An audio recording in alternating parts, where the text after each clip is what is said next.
Good morning, good morning, good morning, everybody. How we doing? Tough game last night. Was good. Tough game last night. Was good. A lot of emotions,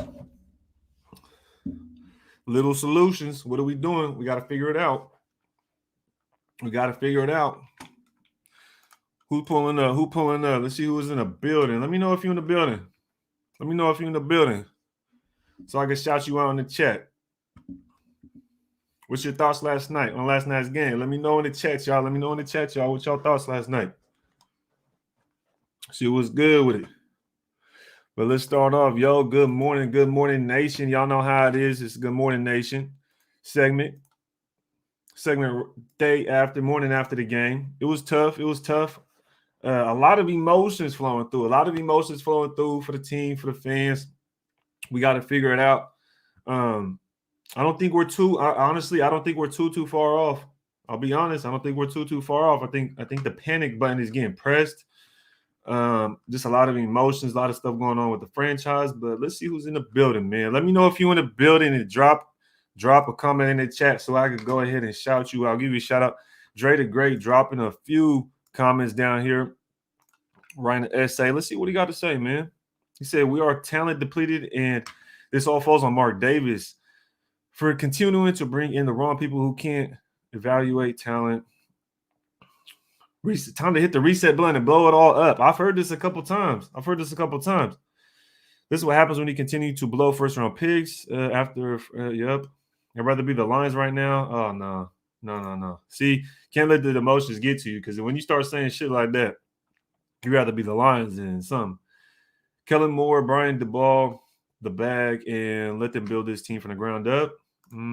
Like we did with Gruden. Let them choose a GM and draft or trade for their quarterback. Mark Davis Barber, appreciate you pulling up. Tom Brady got beat up by Heineke and the Washington football team. The Bucs are loaded, and we want Carr to make a gourmet dinner with a bag of beans. Facts.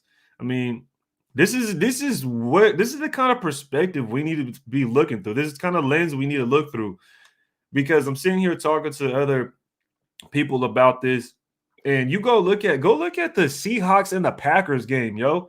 Has Derek Carr have we ever won a game? I don't even want to go down that road. But think about it like this. If we could get a quarterback right like Rodgers last night put up 0 touchdowns, he threw an interception, and the Packers won 17-0. The Packers won 17-0 against the damn Seahawks. And Rodgers went 0 touchdowns and an interception against the Seahawks. Time for Carr to go. No, I think I'm getting to the point to where I think it is time to go for Carr to go. But and I'll explain myself in a little bit because I know y'all know that I'm a Carr supporter. I like Carr, but I'll explain myself in a little bit. Let's see who's in the chat, though. Appreciate you pulling up, Mish. Vincent is in the building. On to the next game. Yes, sir. On to the next game. Eddie in the building. What's good with it? Queen Raider Red, good morning. How are you doing, Queen? How are you doing? Johnny Sosa in the building with the shotgun and the good morning. Egalitarian in the building. A member pulled up. EJ Raider, big time member pulled up. Appreciate you. Little Ernie asking what the hell happened. What happened? Aaron Cortez in the building. What's up with you, bro? 209. Shout out to Stanislaus County. What's good with you? Repping in Arizona. Shout out Arizona. What's good with you? Nick in the building. William Merchant pulled up on us. Central Cali in the building. Good morning, Red. I'm just trying to move on to the next week. Terrible execution by the whole team. Disappointed, but the season is still young. Season is definitely still young. We definitely have to keep our heads up. I don't see us being that bad of a football team. We've had a lot of stuff going. I think as fans, we're just looking over a lot of stuff right now. So we just gotta stay level-headed. You know what I mean? Emotions are running high right now. Jackson, man, what was that? I don't know, brother. What up, Ray? Welcome. Disappointed today, sad to say. That's what we're here for. That's what we're here for. You feel me? That's what we're here for, to talk about it. Talk about it, be about it. Let me know what y'all think. Too much Carr hating. He is the quarterback. That's where the blame is going to go first. So Central Cali Bear, rate them likes. Yes, sir. Make sure y'all rate that like button when y'all pull up. Appreciate you being here this morning. If y'all on your way to school, on the way to work, if you're already there, appreciate you tuning in. Make sure you get your hustle on. Make sure health is wealth. Get your workout in. As I always preach every morning, the reason I like to do the good morning shows and doing it in the morning is so we can get a good start to our day. And we can stay confident. We can feel good about ourselves regardless of what happens with this football team. Because at the end of the day, health is wealth. You got to stay healthy, man. Don't let this team get you fooled into changing your emotional balance. All right. So let's stay level-headed. And remember, this is football. Trevor, appreciate you pulling up, brother. Glad to see you pulling up more often. And he said, too many fair weather fans for DC. Gus Bradley can't go cover 3 defense all night and allow these short passes to Kelsey to turn into 12-yard gains. Yeah, 41 points. You can't give up 41 points to a team that has scored 27 points in total. 27 points in total. And that's embarrassing. How do you give up 41 points to a team that's combined 27 points in their previous 3 games? So in 3 games they got 27 points, but we let up 5 touchdowns to Mahomes. You gotta be out your damn mind. Like, seriously, you gotta be out your damn mind just to be sitting here trying to. I don't know. That's ridiculous. Sebastian in the building. Let me get through the chat real quick, and then we're gonna pull up the game cast. We're gonna pull up the box score, and we're gonna look at some stats. I'm gonna put it up on the screen for you guys. If you guys want to see it, I'll iterate it. If you guys are just listening in, Vinny says, "Don't want another second half collapse." Yeah, I definitely don't want that. Says that hat is fire. Appreciate you, brother. Appreciate it. It's not really matching with the sweater. You can't wear gray with the kind of like the tan, the beige. It don't go together, but it's smooth. You feel me? Appreciate the compliment. And I got this hat at Culture. I think it's called Culture Kings. If y'all want to know, they got other colors too, but I think I rock with this one the most. Good morning, Neek. Appreciate you pulling up. Neek 5 in the building. Have you done any scouting on 2022 quarterbacks? Who you like that stands out? I don't look at college football to the end of the year. Shout out Icy Nate. I don't look at college football to the end of the year. And the reason for that is because the season ain't. You might as well. For me, I don't watch college football, so I might as well wait to the end of the season, then go back and watch the tape. Because I'm not just going to watch every game and try to keep up with it. It's just not. It's too time consuming. There's too many colleges, and I'm just not going to do that. But at the end of the season, during the off season, that's when I get my scouting, and that's when I do all my college, peeping out all the college guys. That fumble by D-Jax kind of set the tone for our night yesterday. Yeah, most definitely. Most definitely. And we're going to jump right into that because I definitely want to hold some topics. Up. And defense couldn't stop a nosebleed. Definitely. T. Deasley in the building. Raiders fan don't know anything about football. You're all just emotional. Hey, the Raiders fans are definitely emotional, but for good reason because we're passionate about our football team. For sure. Dabo Sweeney, and Joe Brady need to be a head coach. It's going to be interesting. I think we need to slow down just a little bit. We still have 8 games left, y'all. We still have 8 games left. 8 games left. Todd Clements in the building. What's good with you, brother? What's good with you? Royal Sapp in the building. Get on these Carr headers. Helmet is bigger than DC organization. Has been terrible for 20 years. 16 was an anomaly. I hear you, family. Egalitarian. Mike Mayock should have been fired for not drafting Devin White. Yeah, that was definitely – and y'all know I like Devin White. So Ryan's in the building. Shout out Ryan. Santi James was good with you, brother. There we go. Renegon. I was looking for it. The damn Renegon. He's a shotting gun and a Renegon. What's good, Ray? That live yesterday was funny. That shit was crazy. It was funny. Chat had me rolling. The D gave up 41 points. Ain't no excuse for that. No excuse for that. We're going to get into the details here in a little bit because I know the Carr conversation is coming back up, and I'm not getting into it personally unless someone asks me a specific question. I'm just going to keep it broad and just on the game, really. Little Tiger in the building.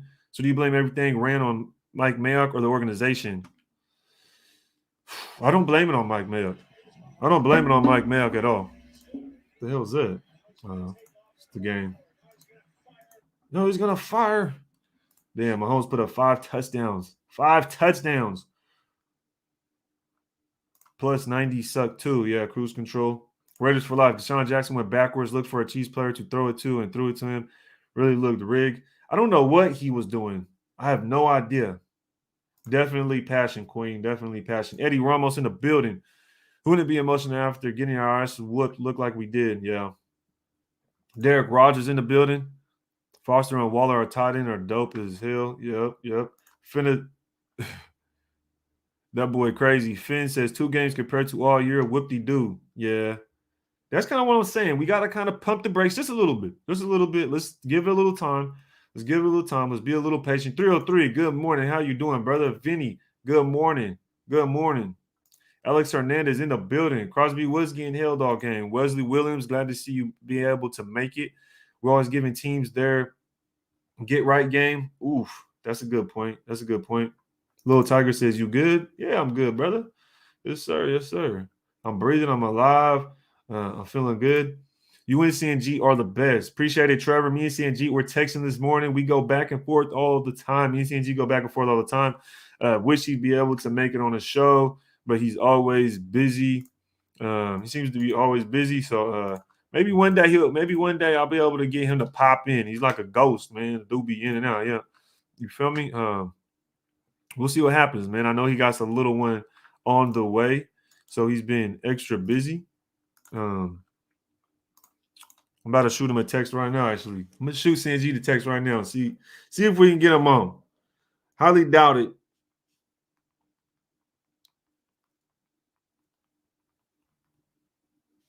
Highly doubt it, but we'll see what happens. We'll see what happens. I know. Let's see. All right, we'll see what happens. All right, y'all. Guillermo, I see you in the building. We over 100 deep. Make sure y'all hit that like button. And if you're new here, hit the subscribe button, please. Ashton in the building. Glad to see you. Max seemed really irritated. Yeah, he ended up getting that frustrated, that penalty on him as well, which was kind of ticky-tacky. Jesus, I've seen this play out. Yeah, I've seen this play out, brother. Trust me.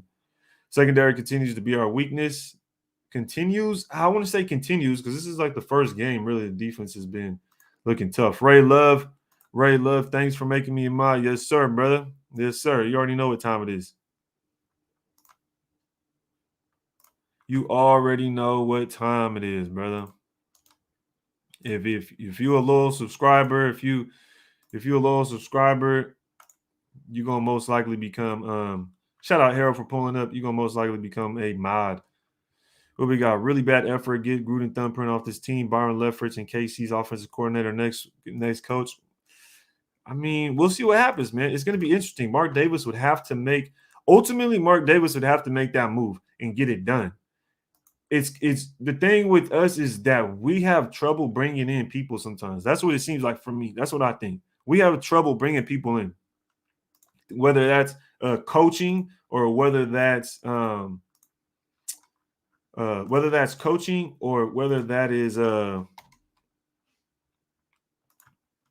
players. We have a hard time bringing in superstar players. Players don't want to come and play for us. And I'm not 100% sure exactly what that is. Maybe because we don't have other guys to recruit.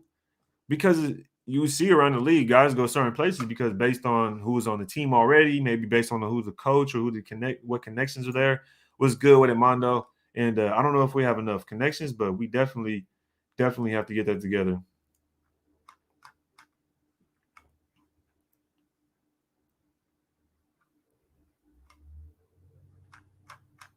Definitely have to get that together. First super chat of the morning. Then we're going to go ahead and go over some stats and see what the hell we're looking at. Top of the morning to you, bruh. How you doing, Wavy? He says, top of the morning, bruh. Raiders continually throw opportunities away when given a chance to prove doubters wrong or prove that we can be taken serious. Shake my head. On to the next, I guess. Most definitely. And let's go ahead and hop right into it, man. Me up, right? I'll stay in the chat. Central Cali Bear, you're not a moderator? My goodness, bro. I swear. I feel like there's a good circle of people that have made moderators, but every time they say I'm not a mod. I'm trying to figure that out. How is that the case? Central Cali Bear, make sure to DM me your URL to your YouTube page. DM me your URL of your YouTube page to my Instagram, and I'll get it done, brother. Definitely got to make it. Honcho in the building in the chat. I see Honcho in the chat, brother. Shout out Honcho. Yes, sir. Yes, sir. Let's go ahead and share this screen real quick, if I can, so I can pull up the see share screen. See if I can share a window. Cancel. Let me move it over here.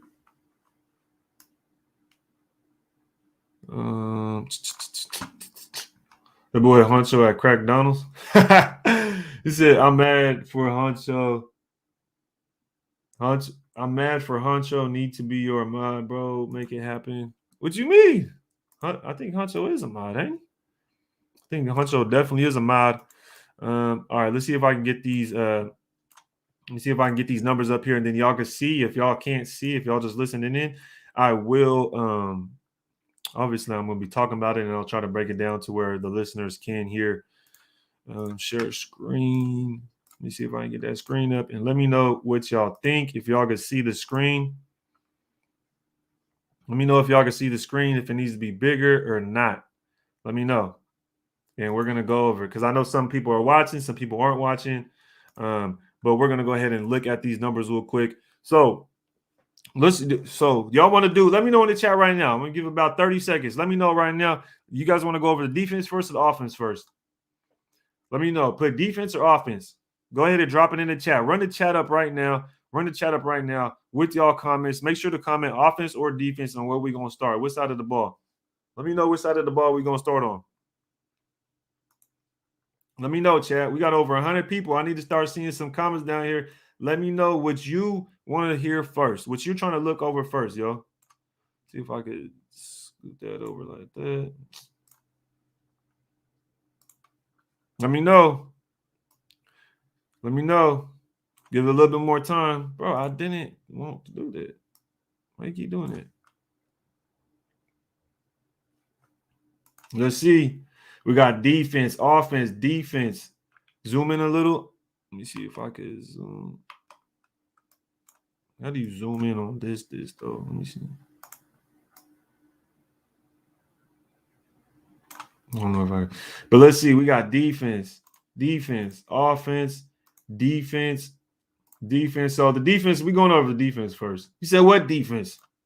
Man said what defense? Make it bigger. Let me see. How do you zoom in on this bad boy?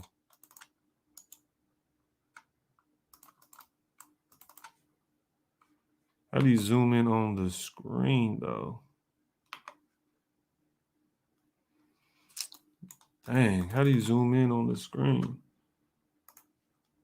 We're gonna just have to talk it over then. If y'all can't see, we might have to talk it over unless we're just gonna have to talk it over.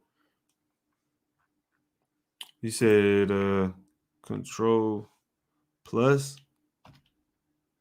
My brother, that's what the chat is here for. Bing. Yo, shout out Niche, man. Shout out Niche for the clutch. That boy clutch as hell, ain't it?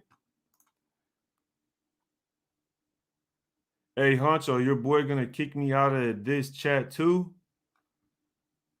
What? What happened? Hey, shit was going down, huh? People was getting kicked out left and right. Street Life says, damn, JJ only got 16 yards. Yeah, we finna jump into it. So everybody want to start on defense, though. So let's go ahead and jump to the defense and look what we got. Defense side of the ball. Perriman, of course, leads our team in tackles. Right here, Perriman leads our team in tackles. I don't know why that happened. Why did it just do that? Probably I clicked on it. Perriman leads our team in tackles. Bing. 11 total. Abram with 10, which we know Abram was burnt toast yesterday. Abram was burnt toast. He said hello right over there, clicking all the buttons. You feel me? Over here, click. But damn, you got sniped, brother. Russ blind all night when it came to holding Crosby. Yes, I know a lot of people were saying that, and it was pretty obvious, especially when two old linemen got their arm like this on Crosby. So it's Carr fault though, little Ernie says. All right, let's go ahead and go down.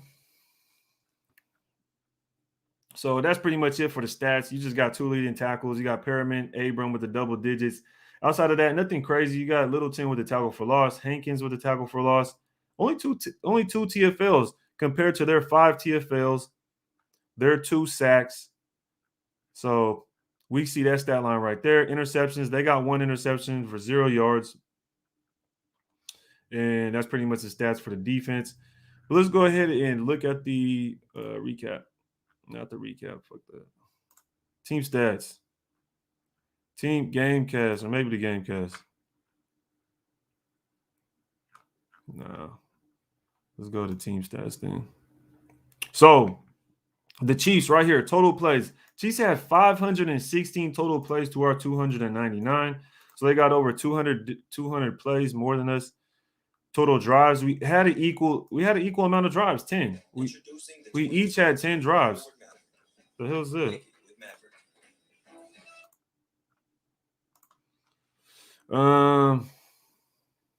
So we both had the same amount of drives. Both with the same amount of drives. So that's interesting right there. Yards per play, they had 6.8. They had about 1 yard more than us. Passing, they went for 422. We went for 249. 36 to 51, 25. Let's keep going. We threw 1 pick. Rushing, they had 94 rushing yards. We had 50 rushing yards. They had 25 rushing attempts. We had 14. Our carries per were basically the same. Red zone attempts, we had 1 of 2. They had 3 of 4. We're at 50% while they're at 75% in the red zone. Penalties, we went 9 penalties for 68 yards. 9 penalties for 68 yards. That's too many penalties. Way too many penalties right there.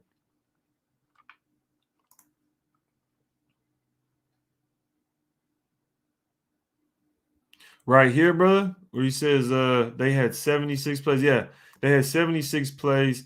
We had 51 plays. And they had a total of 516, and we had a total of 299. There we go. Penalties. Yeah, we had 9 penalties for 68 yards. Turnovers. We had 2 turnovers. They had 1 turnover, which was that hit by the punter, and they fumbled. Good hit by him. That's interesting. Fumbles lost. They lost 1. We lost 1 with the pick. And then the time of possession right here, y'all. The time of possession is big. 35. I remember in the pregame show, I was on Honcho's page, on Honcho's channel, and we we're doing a pregame live show. And he was saying the time of possession for our team has to change. Like, we have to hold the ball a little bit longer. And right here, you see a time difference about 11 minutes. That's basically 11 minutes right there. So it's that right there is going to probably have the defense tired. But at the same time, if the defense were to get off the field and get them off the field, then it turns into the offense having more time. But damn, we give up those third down plays. It's like 3rd and 11. You give up a damn first down. What do you expect? What do you expect? So those are the team stats right there. Now, what do y'all want to? All right. What I want to get into is this, though. This is the most important thing I want to get into. Look at this shit. Look at this. Look at this comment look. So if you don't have a profile picture, brother, your comment doesn't count. Your comment doesn't count if you don't have a profile picture. Anyways, fake punt pissed me off. Yeah, that's disrespectful. There's a Redder in the building. What's good with it?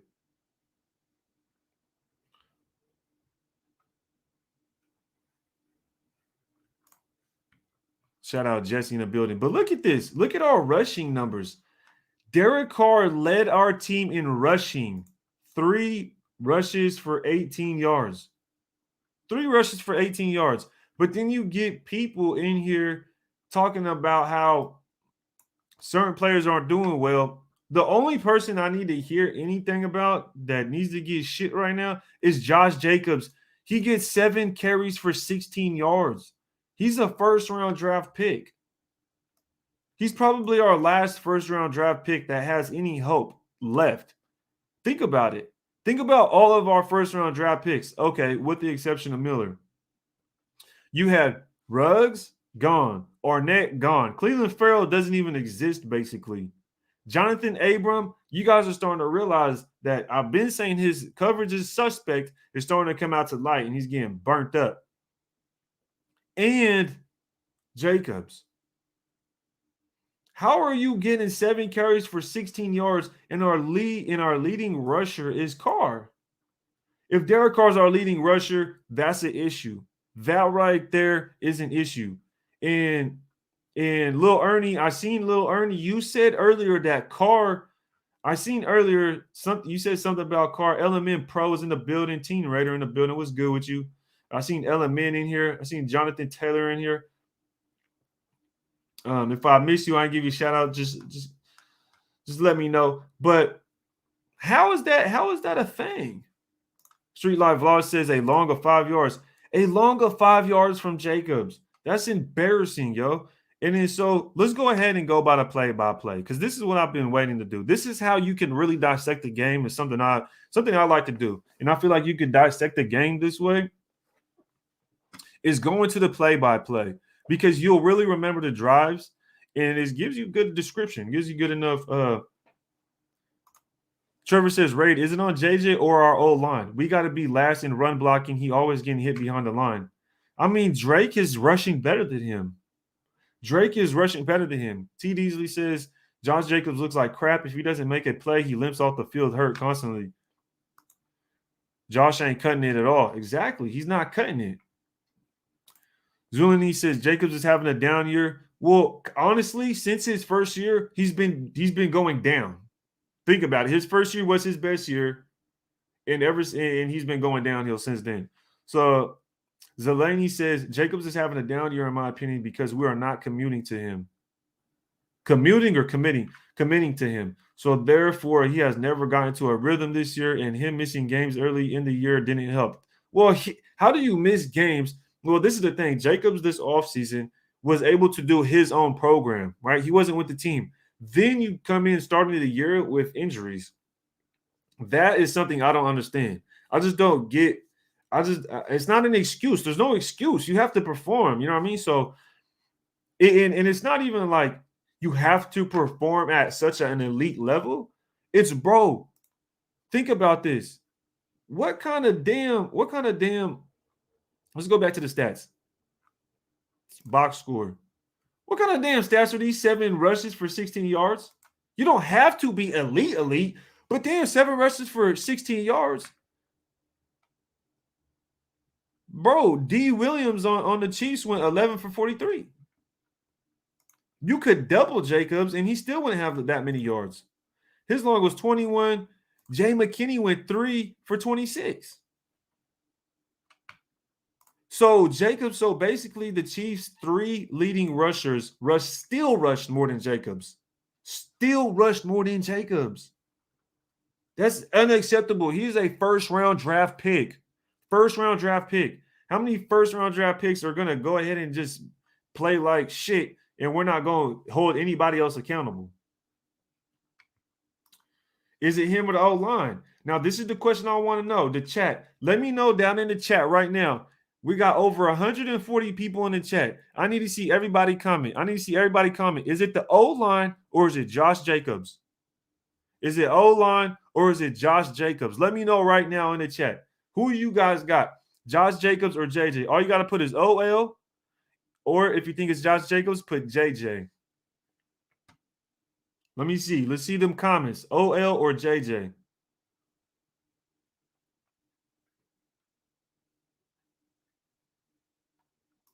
Wavy says it's 50-50. O-line needs to open up more. Needs to open up holes, and Jacob needs to run north and south. He's trying to do too much. I agree with that. I agree. You notice he tries to bounce out and do some extra shit now. Bro, just go up to just hit somebody, bro. That's what you're brought in for. Well, right, those stats for Josh Jacobs is still unacceptable. Yes, most definitely, brother. Jacobs, Team Raider says Jacobs. Ernie, OL. Khan says OL. We got both. They saw our plays before we ran them first down off left guard. Here we go again. Here we go. Yep. Offensive line is trash. Both. O-line. Both. I think it's a combination of both, honestly. I'm getting a lot of both, and I'm getting a lot of so I'm getting either both or the offensive line. And that's interesting. JJ been playing injured, Kevin Lurker says. But we already the thing is, bro, he did his own offseason program. How are you not healthy coming into the season? You missed your first few games. There's no excuse. You're a running back in the NFL. The only reason you should be worried about an injury is if you tore ACL. All the best running backs do it. He doesn't even have to be one of the best running backs. He just has to be at least subpar. He's not even average. Let's go ahead and do this. Let's go ahead and do this real quick. I'm about to do it. Let's go ahead and do it. See if I can get this. Ooh, what I do? What did I do? Let's go ahead and look at Josh Jacobs' stats real quick for this year. Let's see what his stats look like. Let's see what his stats look like, right? Here we are. And I'm bringing up Josh Jacobs' stats for you guys real quick, and we're going to look. I think it's, people are saying offensive line. People are saying it's both. I agree. I think it's both as well. I think the offensive line is subpar. It's not that very well. We can't commit to him. He gets hurt. Exactly. That's a good point. Trevor says everyone playing injured. You feel me? Like at this point, Josh Jacobs has to step up. What kind of excuse is that? You know what I mean? Like Jonathan Taylor says, can we start mentioning that more tape DCs are getting on Olsen, the less productive we are looking on offense, or is it the lack of weapons and injuries? That's a good question, and I'm about to jump to it, man. How you blame Jacobs for how many touches he get? I'm not blaming Jacobs for how many touches he get. I'm blaming Jacobs for the lack of production from the touches he gets. So if you're getting but hold up, let's just go to the stats and look at his numbers real quick. Let's just go to the stats and look at his numbers real quick. Let's do that. So let me share this screen real quick. Where are we at? Is this it? Let me see. Bang. All right, can y'all see that? Let me know if y'all can see that. We got Josh Jacobs' stats up for the 2021 season. 2021 season. What's good with it, Gilbert? Appreciate you pulling up, brother. Appreciate you pulling up. Glad to see you. Right now, we talk about offensive line or Josh Jacobs. Who's more? What are we looking at here? So if y'all can see, let me know. If I gotta zoom in more, I will zoom in more. Let me see. Boom. Hold up. Maybe boom up. All right, that's good. All right, let's go ahead and look at this. There it is. Go back. Maybe control. There we go. Let's get it. So, first game against Baltimore, he went 10 for 34. That's 3.4 yards per attempt. He went 13 for 40, 15 for 48. What are we talking about here? Josh Jacobs has been average since last year. Jacobs is always hurt. That's why he could never be the man at Alabama.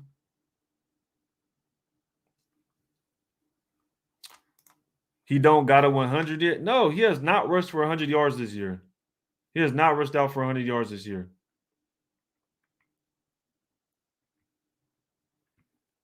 He has not rushed for 100 yards this year. Josh Jacobs has to step up. There's no excuse for Josh Jacobs. His most he's rushed for was against the Giants. He went 13 for 76. He went 13 for 76 right here against the Giants. This was his best game. It was against the Giants. Are you joking? Are we seriously going to sit here and come on. Jacobs needs to step up. He has a total of 296 yards on the season, y'all. 296 yards on the season? We're almost halfway. We're halfway through the season. You got 300 yards, bro. It shows right here, 7 games. First round pick, 24th overall in the 2019 draft. Like, we're not going to sit here and act like he's not performing well, okay? Boom. That's the first thing I wanted to get out the way was Josh Jacobs. This is unacceptable, yo. I'm telling y'all, this is unacceptable. There is no reason our running back should be playing this way. First round draft pick. We spent a first round draft pick on a running back, something you're not even supposed to do. Look, Neek even says you don't draft running backs in the first. Exactly. You're not supposed to do that, but we did it. And look, he's been going downhill ever since the first season. So let's go ahead and move on. Kevin Logan says, I didn't realize it was that bad. Wow. You feel me? Like, come on. Think about it. And I've said this before. Josh Jacobs has not been playing well. Same thing with Darren Waller. I'm sorry, but Darren Waller has not stepped up. Darren Waller has not stepped up, y'all. Not at all. Here's Darren Waller's stats right here. 4 receptions, 24 yards, along for 11 with 7 targets. So he had 7 targets. Jonathan Taylor, Saquon, okay, brother. Jonathan Taylor, think about this. Barkley and Josh Jacobs. Are Barkley and Josh Jacobs coming out of the draft with the same type of sentiment? Are they coming out with the same draft value? Is Saquon Barkley the same running back coming out of college as Josh Jacobs right now? Are you comparing those two? This is what I'm trying to understand. Are you comparing Josh Jacobs to Saquon Barkley like they came out of college on the same level? I don't think so, brother. Jonathan Taylor, the one that plays for the Colts? Jonathan Taylor, the one that plays for the Colts?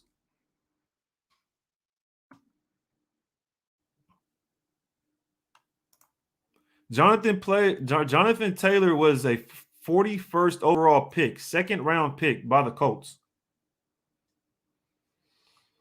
Jonathan Taylor, the one that plays for the Colts, was a second round pick. So that's not true. He wasn't a first.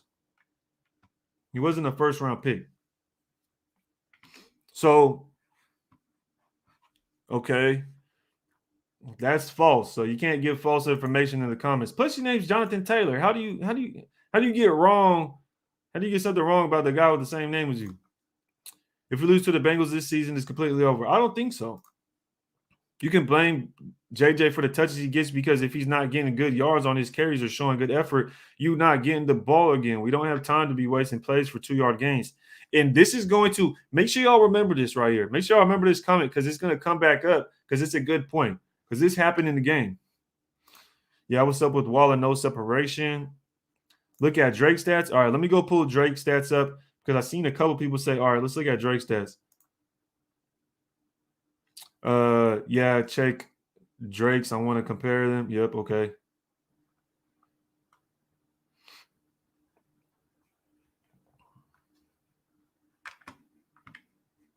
Let me pull up Drake's real quick. Kenyon Drake. And also the thing we have to realize with Kenyon Drake is that he actually been putting up some good yards when it came to the passing game. If maybe not elite numbers like Alvin Kamara or something crazy, but definitely putting up some decent receiving yards. So I'm gonna share the screen for let me see, window, Kenyon Drake. All right, here we are. Can y'all see that? Boom, we got Kenyon Drake. And here we are, 2021. Let me see if I could get 2021. Here we are. We got the first game. He went 6 rushes for 11 yards. Next game was 7 rushes for 9 yards. 8 for 24. 1 rush for 2 yards. Sheesh. 4 for 34 against Denver. 14 for 69 against Philly. 4 for 30 against the Giants. And then last night, 4 for 16. Now, number one thing we should probably point out is that when you look at his reception yards, you could definitely see that he has 5 receptions for 59 yards, 5 receptions for 46, 3 for 33, These two games didn't get any catches. This one he got 2 for 39, 3 for 10, 6 for 70 yards, and then 2 for 15.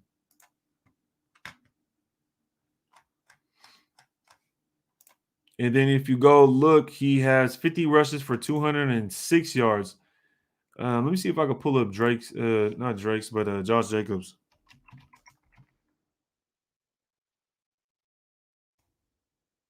Pull up Josh Jacobs stats. Let me see. And then we'll go compare.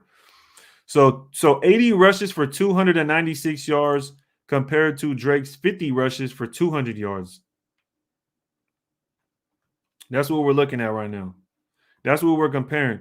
So if we sit here and we look, even at the receiving, I'm sure Drake has more receiving than Jacobs by far. Yeah, you see his receptions. They're 6, 17, 19, 29, 39. You got 59, 46, 33. A couple game drought here.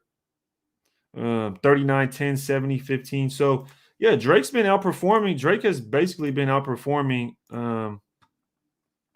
Josh Jacobs. I mean, we just looked at the stats. We just looked at the stats right now. And we looked at the stats on Jacobs just this season. And, not to get just down that rabbit hole, but if we just stuck to this game, right? If we just stick to this game, let me pull the ESPN, let me pull the stats back up real quick for the game.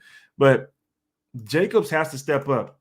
Now let's move on. Let's go ahead, move on. You said Booker better stats compared to a first round pick. Exactly, Queen. Exactly. Drake been on the field more, though. I mean, has he been on the field more? Now you're going to make me look at the numbers. Now you're going to make me look at the stats. I mean, hold on. What does that has nothing to do with it if Jacobs has more carries? He's been on the field more, but we just checked, bro. Drake has less carries than Jacobs. I don't really understand why would you say that. You just looked at the stats with me. You literally just look at the stats with me. You're going to say Drake been on the field more, but he has more carries. Oh, man. You can't make this shit up, yo. You can't make this shit up. I just brought the stats up so you can see it for yourself.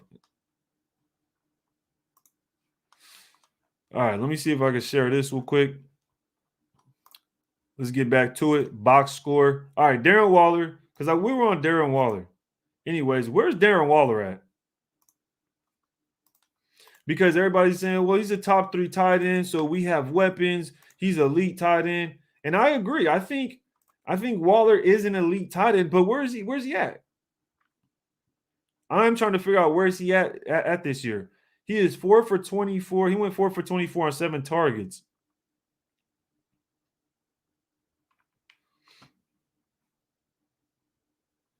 He said I was rolling up. That's understandable. Definitely understandable.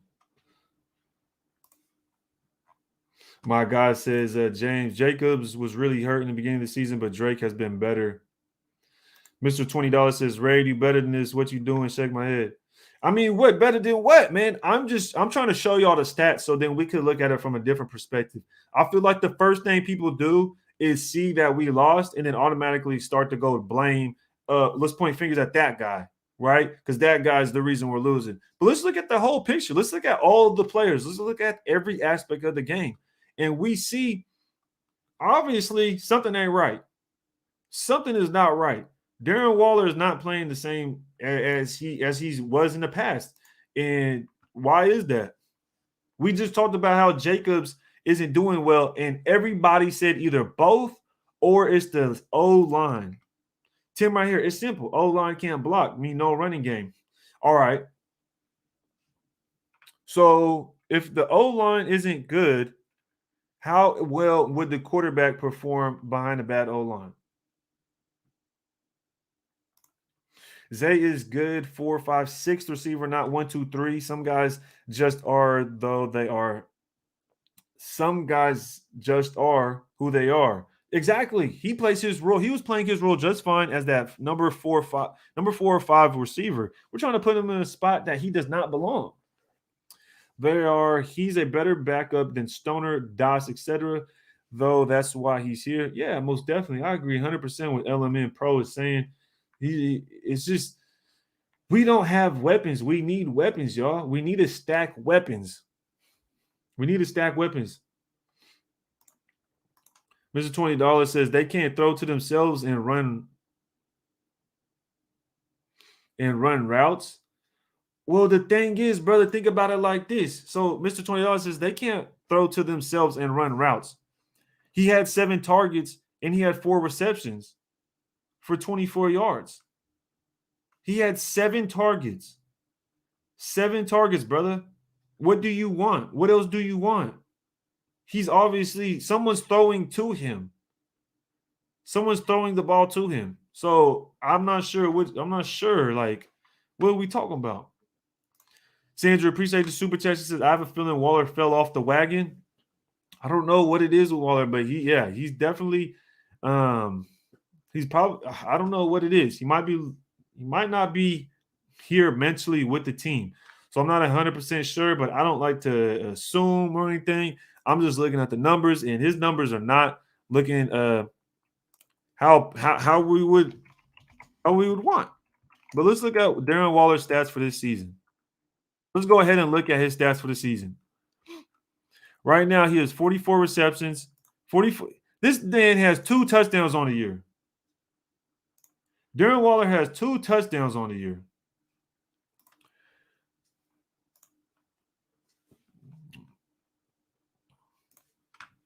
Two touchdowns on the year, 494 yards. Let's look at his games. The first game, he had 19 targets.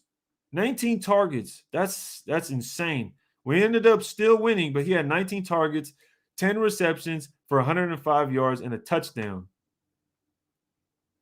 The next game, he had 7 targets, 5 catches for 65. Same targets, same receptions for 54. Same amount of targets, 4 receptions for 50. So it's not like you say this is why you got to look at the numbers. This is why you got to look at the numbers and pay attention to the damn game. You say someone got to throw him the ball. Bro, he's literally averaging 8 or 9 targets a game with this 19 targets right here. This would average out, all of these would probably average out about 8 or 9. Most likely. So how can you say that? Right here, 8 targets for 4 of 45, 5 of 5 for 59 yards, 11 for 7, and he went for 92, 7, 4 of 24. So people are throwing him the ball. Someone's throwing him the football. When are we going to ever watch a damn play to where he catches the football and he takes off? He makes a guy miss and he makes a play. It's just always he catches the ball and he falls down, and that's where it's down at. Where are our playmakers? Like, quit capping right now. Greg says Carr's leadership style may be the cause. I want to see him and the coaches hold some people accountable like Chucky would. I like that point, and that's one thing I have a problem with Carr. I need to see Carr in an offensive lineman's face. When an offensive lineman jumps offside or gets a false start and gets a little happy feet, or someone's not lined up right, he needs to get in their face and start yelling at them or something. Like all this just getting frustrated and being passive and just being frustrated and then walking and not saying anything. No, get in somebody's face and tell them, yo, what are we doing? We're trying to win the game. So that definitely could be a thing that needs to change, and it could be an issue. Negative, we are in this mess because of Gruden. I mean, you bring in a guy, he constructed everything, and then you take him right out. So now it's kind of James. Let's see. Ryan says, look how Kels was used last night. How the F we ain't using Waller the same. Well, another thing is they have a Tyreek Hill. And it's funny because Desmond Trufant comes in the game. They send Tyreek Hill downfield and then put Kels on a flag route, and he gets like a 15, 20-yard gain. It was that simple. Big Tone 209 says Waller might not want to play for the Raiders anymore. I don't know. I don't really want to speculate, but what do you think about Nick Carr when saying the Raiders are dealing with too much turmoil in the locker room? Thanks to you Thanks to you and Sanjeet for the outlet to vent. Appreciate the super chat, brother. Cruise control is in the building. Appreciate it. What do I think about Nick Carr was saying the Raiders are dealing with too much turmoil in the locker room? I want to say too much turmoil, but there's a lot of stuff that's happened, bro. And I think people are overlooking it too much. And that right there can break up a football team. And maybe not break up the football team, but cause some issues to where we start losing games. Think about it. We lost Henry Ruggs, our best wide receiver. What other team? This is what I want to know. Y'all let me know in the chat. What other team would Ruggs be a wide receiver one? What other team? What other good, like solid team? Not just, oh, he would be a wide receiver one on the Jags. Well, yeah, no shit. You know what I mean? But I'm saying on a good team, on a decent team with a decent quarterback, where would Ruggs go and be wide receiver one? Where he would go and he would solidify himself as wide receiver one. That's what I would want to know about Ruggs. Let me know if you could pick somebody. Because my point is, if he was our number one, if Ruggs was our number one, and you can't name a football team where he could go to and be a number one solidified, then that shows how low of the talent we have. You could almost take any wide receiver one from any competent team right now with a decent quarterback, put him on the Raiders, he'll be a number one for sure, even if Ruggs was still on a team. But you couldn't do the same with us. You couldn't take Ruggs, take him off the Raiders, put him on another team, and he'd be wide receiver one. You can't pick there's no team. You can't find a team. Ben Bad says Gruden's picks have quit. Either they quit or got fired. Arnett fired. Ruggs, totally catastrophe right there, which is just crazy. You know what I mean? So, I mean, those are 2 first-round picks that we do not have on a team. We just lost 2 first-round picks this year alone. We lost 2 first-round picks, Arnett and Ruggs. Like, think about it. That's insane. Passing up linebackers and DTs early draft are costing us? Most definitely. Because I would have rather had Christian Barmore and Trayvon Merrick than have Alex Leatherwood, honestly. I think a veteran guard right now would outperform. If we would have got a veteran guard instead of drafting Alex Leatherwood, he would have been just fine, if not maybe a little bit better. I don't think Alex Leatherwood is setting the bar so high that it's like we couldn't replace him. Queen Raider says, I think she's talking about Waller. I don't think he's focused on football anymore. Yeah, I kind of feel that way. Like he found his groove and he's not sure about football. He just kind of got a bag maybe. Shout out to Renfro for our most consistent player on offense, back-to-back weeks with a touchdown. Yeah, most consistent. That's what I'm saying. Okay, look, he's our most consistent, and I'm going to prove my point in a little bit to that. But Ryan says, right, it just seems like we don't have no alpha on this team. That is I kind of feel like that too, man. Kel's block, turn around, and again, like 30 yards. Yeah, that was getting annoying. We're going to have to figure that. We're going to have to figure that out. We're going to have to figure that out real soon. Ben Bass said, look at the team pre-Gruden and post-Gruden. So pre-Gruden, we were 3. Because think about it like this. Pre-Gruden, we were 3-2. Post-Gruden, we're now 2-2. I mean, we're kind of in the same spot. If we go beat the Bengals, we'll be in the same spot with Gruden. But it's a tough. May Spitfire, appreciate seeing you screwed up on the deepest wide receiver draft in years. Screw up. That's more than a screw up. You talk about Cleveland Farrell. We draft Cleveland Farrell. So think about our first round draft picks: Cleveland Farrell, Alex Leatherwood, Damon Arnett, Henry Ruggs, Colton Miller. Am I missing anybody? Kevin Lurker. Do we have a head coach, or do you think Carr and Olsen are running this? Carr and Olsen are definitely running the offense, and Gus Bradley runs the defense. I don't think they get really involved in each other's sides.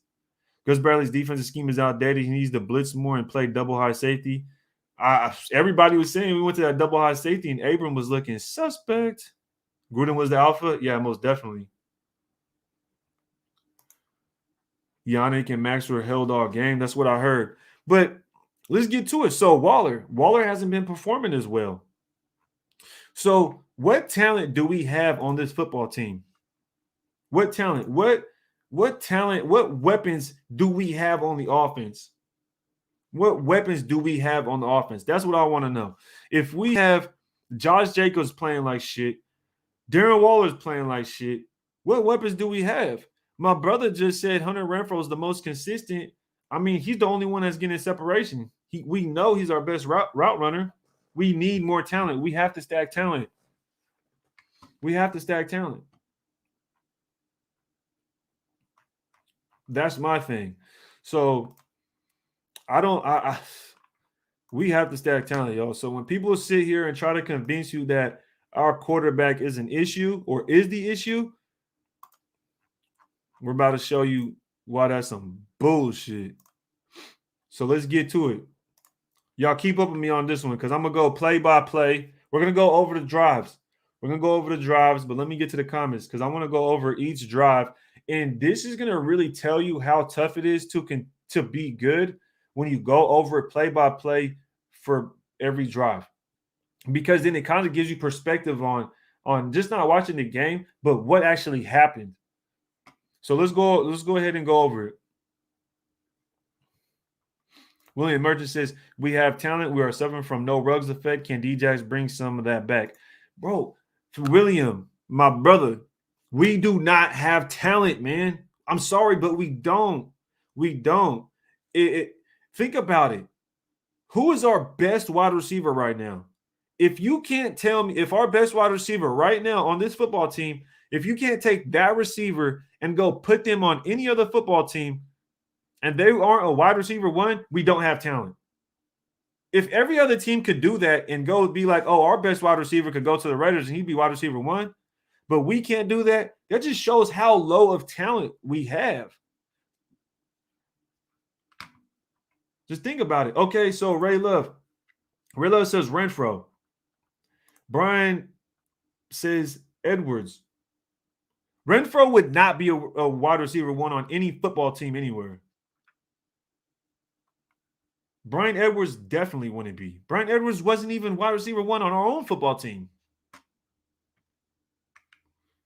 And this is kind of the point I'm trying to make. We have no talent. He said Renfrow, he's our best wide receiver. Exactly. We need to stack talent.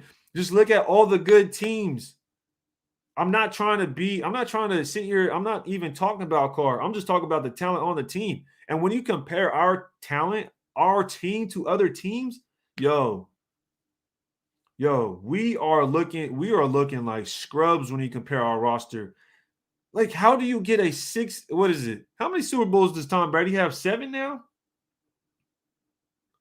Tom Brady has 7 Super Bowls. So you're telling me the greatest quarterback in the ever to exist gets Mike Evans, Chris Godwin, and Antonio Brown? We wanted Antonio Brown as our wide receiver 1, and he's a wide receiver 3 over there on the Bucks. Josh Allen had Zay Jones.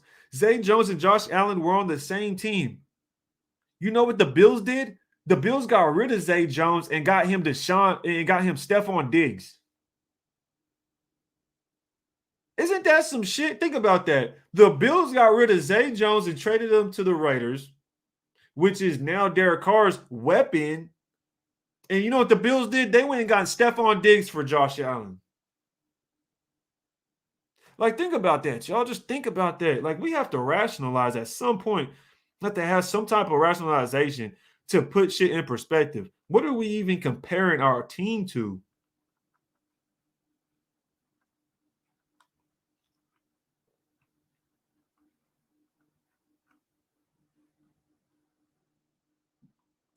We were hyping up Edwards so much for him to be average. Honestly, I don't even think Edwards is even playing at an average level right now. Tubby says Brian Edwards equals wide receiver 4. Just said we don't have talent. Gerardo, Edwards will be 4th. Yeah, Edwards is like a wide receiver. Like he's definitely a solid depth wide receiver, but we got to be honest with ourselves. Bills have Cole Beasley, but still got Diggs. Bro, they got Cole Beasley. Their Cole Beasley is like us having Hunter Renfrow. Where's our Stephon Diggs, though? Where's our Stephon Diggs? We got Zay Jones. Like, that's a joke, yo. Stephon Diggs is considered a top 10 Arguably top 5 wide receiver in the league. Arguably. Why do we have to work with the bottom of the barrel? Think about this right now. Matthew Stafford went to the damn Rams, right? To be their savior. What is he working with? The Rams defense, one of the best defenses in probably is going to probably go down as one of the best defenses in the history of the league, right? That's what Matthew Stafford got. Not only that, he went and got OBJ, a guy that we wanted to get, right? Also, he has Cooper Kupp, probably the best, easily a wide receiver, probably is the best slot receiver in the league. Then what do? We got his leftovers. We got Matthew Stafford's leftovers. We got Matthew Stafford's fourth receiver. It would have been Matthew Stafford's probably fifth receiver because Cooper, Reynolds, because they are actually Cooper, Woods, which is hurt now. I understand. OBJ, that's three receivers that would have been in front of Deshaun Jackson. Van Jefferson as well. So Deshaun Jackson was a fifth string wide receiver, which we got as our savior, which is supposed to be our deep threat. Like, think about that. We got to push it in perspective, y'all. We got to push it in perspective. We out here playing with other quarterbacks and scrubs, yo. We have no talent. We go get Henry Ruggs. We skip on Justin Jefferson, Jerry Jeudy, CeeDee Lamb. I wanted CeeDee Lamb. We skip on them for Ruggs. Look at what happened. Stripped them away. Think about that, y'all. Think about that just for a moment. Just think about that. Stack our offensive talent up compared to other teams. You know, I could take it a step further. That was just the Rams and the Bucks right there. You feel me? That was just the Rams and the Bucks. That was only two teams. You could continue to go on. What about Russell Wilson? Russell Wilson got 0 points yesterday against the Packers. Matter of fact, I'm finna show y'all something right now because I'm going to show y'all something. I'm glad we got over 200 people in the chat. I'm finna show y'all some real game right now because this is crazy. People bringing up Carr and all the bullshit y'all be talking. Look at this shit right here, man. Look at this shit. Tell me if y'all ever seen this in the history of the Raiders, if this shit's ever happened. Hold up. I'm finna show y'all some shit right now. It's going to probably blow y'all minds like, oh, that really happened? Let's look at these. Let's look at these numbers. Y'all see this score right here? Y'all see this score right here? 17-0. Y'all tell me right now. I'm about to put you up on game real quick. Hold up. Look at this. 17-0, y'all. 17-0. Could you imagine? And hold up. Let me show y'all Aaron Rodgers' stats, though. This is the most important thing. This is what I got to show y'all. Aaron Rodgers, 292 yards, 0 touchdowns, and a fucking interception. He had a QBR of 29.6. Russell Wilson, a QBR of 13. A QBR of 13, 2 interceptions. Are y'all joking me right now? And we're Raider fans blaming Carr. There are Raider fans blaming Carr for us losing. But go look at these stats. Could you imagine? Think about this real quick, y'all. This is why I'm going to put it in y'all perspective real quick. Could you imagine Carr throwing 0 interceptions, an interception, getting sacked, having a QBR of 29.6, and winning the game 17-0? Could y'all imagine us, Raiders? Could y'all imagine us, Raiders, winning a game 17-0 and Carr throwing 0 touchdowns, less than 300 yards, a QBR of below 30, and a pick? Could y'all imagine us winning a game with Carr getting those stats? I'm just curious. Could y'all see that? Rude Boy says, straight up, Ray, talk that shit. Real talk, we got no talent. Bro, we have no talent. Think about this. You're looking at these numbers. This is why I want to show this. Aaron Rodgers, 17-0 against the Seahawks, y'all. Against the Seahawks. This was a win for Aaron Rodgers. In the Aaron Rodgers column, this was a win. And he threw for less than 300 yards, a pick, and got a QBR 29. And you win 17-0. It don't make sense to me. Okay, you got A.J. Dillon, though.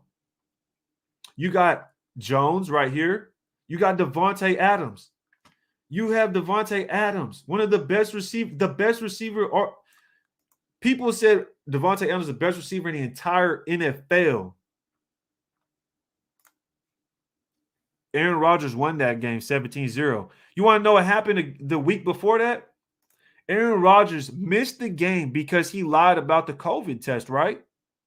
The goddamn Packers still went out there and did their thing.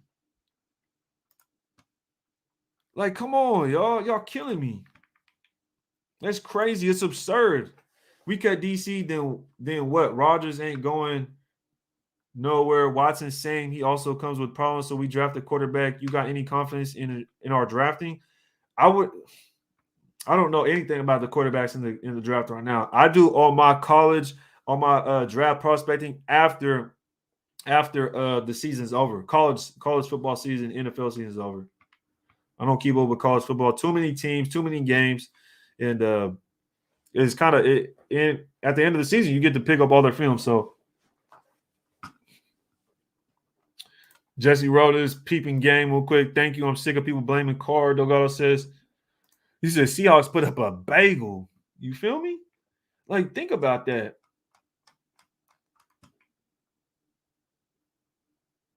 Dutch Matcher says, I'd take Mac Jones or Justin Fields over Carr any day. I mean, if that's what you say.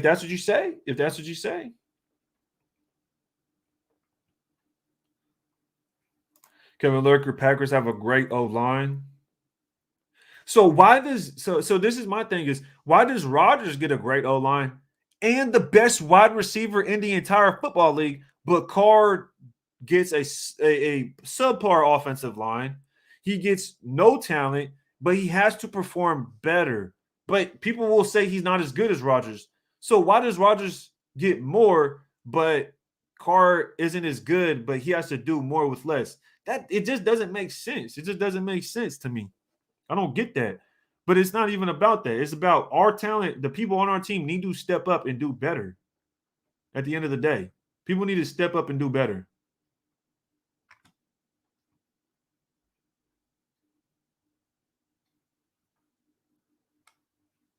Sister Cali, I want us to trade Carr just so our fair weather fans can remember what it feels like to not have a true franchise quarterback.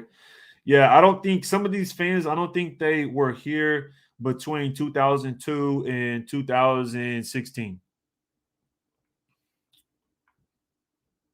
Because I watched this go get Jamarcus Russell, Tuyo Sosopo, Terrell Pryor, Jason Campbell, Carson Palmer. Who else did we go get that was just out there? Some ridiculous names that just one and dones. You said never ever, just in a dream. Could you imagine that though? Everyone was like, Gruden was holding us back. We are winning now, and then we lose 2 games, and everyone wants to get rid of everyone and complain about losing. You feel me, Roy? And that's why at the beginning of this, I said, you know what? We got to pump our brakes and chill. We got to pump our brakes and chill. LMN Pro says, and he got DK, Lockett, and then some. Bro, could you imagine if Derek Carr had DK, Metcalf, and Tyler Lockett? Lil Sean says, talk that shit. Yes, sir. Yes, sir. On the win. Your boy Sanji bugging me a bit with his takes right now. That's my boy. Sanji's still my boy. It's just, Sanji's still my boy. I was texting him this morning. Going back and forth with him. I tried to send him in the link, but I think he's busy. He said Devontae Adams did some. Dude said Justin Fields over Carr. Justin Fields is crazy because the Bears it seemed like Bears had a better chance with what's his name before Justin Fields came in, because when Fields came in, they started getting whopped. But I don't think Fields is bad. That's not what I'm saying though. Ryan says Rodgers has that ring, that's why. But also, okay, and that's understandable, right? Ryan says Rodgers has that ring. Do you guys know that when Rodgers won the Super Bowl, his defense was ranked first in the entire football league? He had the first ranked defense in the league. Ever since then, he ain't gone back. So you're telling me he had to have the first ranked defense in the entire league, the entire football league. That's what Rodgers had, the best defense in the league, y'all. That's when he won the Super Bowl. No shit. No shit. Give us the first ranked defense in the league. Give us the first ranked defense. Yeah, Dante Culpepper, Andrew Walter, Matt McGloin. Yeah, Dante Culpepper, like that shit was treacherous. That is treacherous.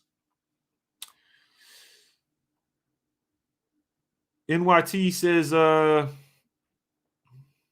TY5 says, you need to put me on the show sometime. DC is the reason for the hate because he is so close to being great. Expectations, not actions. Let me see. You need to put me on the show sometime. DC is the reason for the hate. I'm not sure if you're saying DC is the problem or you're defending him or because he is so close to being great. Expectations, not actions. Yeah, I'm not sure what you're saying. Expectations, not actions. So we're expecting him to be great, but he's not being great. Is that what you're saying? Aaron Brooks, I remember that. Aaron Brooks, like, bro, y'all don't want to move on because of a quarterback problems from a decade ago. We don't want to move. We haven't had quarterback problems. That's the thing. Ever since we got Carr, we haven't had quarterback problems.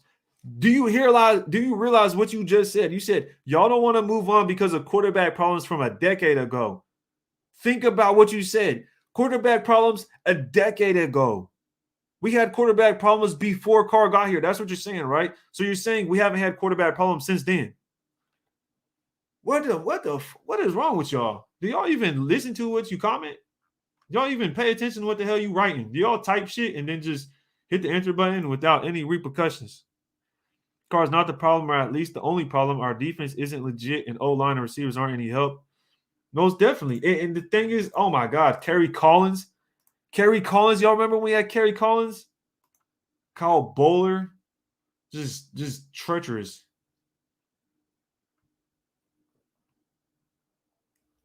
That was just treacherous.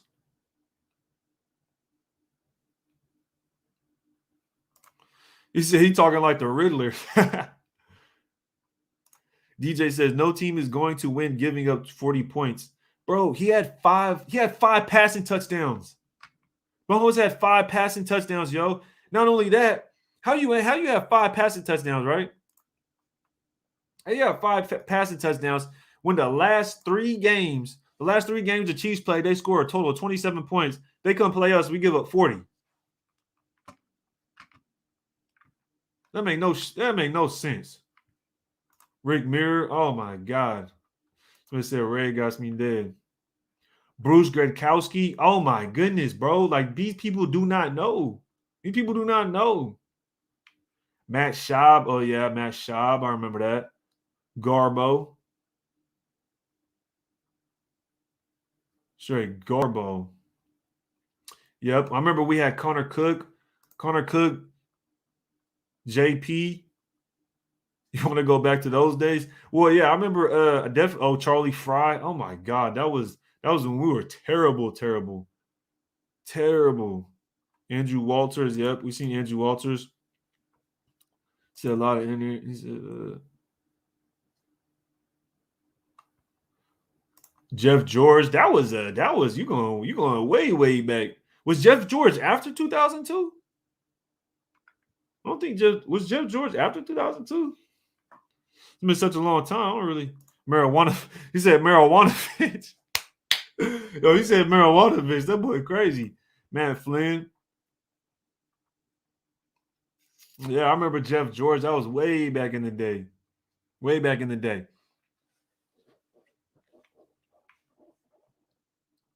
Y'all bringing back some suppressed memories. All right, bro. Let's get back to this play-by-play because I want to show y'all this. I want to show y'all how I kind of look at the game in a different perspective after watching the game, right? So let's go ahead and just look at the play. So the first drive, we make them punt. They got 3 plays, 6 yards. We make them punt. All right. Our drive. Let's look at what happened on this drive right here, right? So we go first down. Jacobs runs for 3 yards.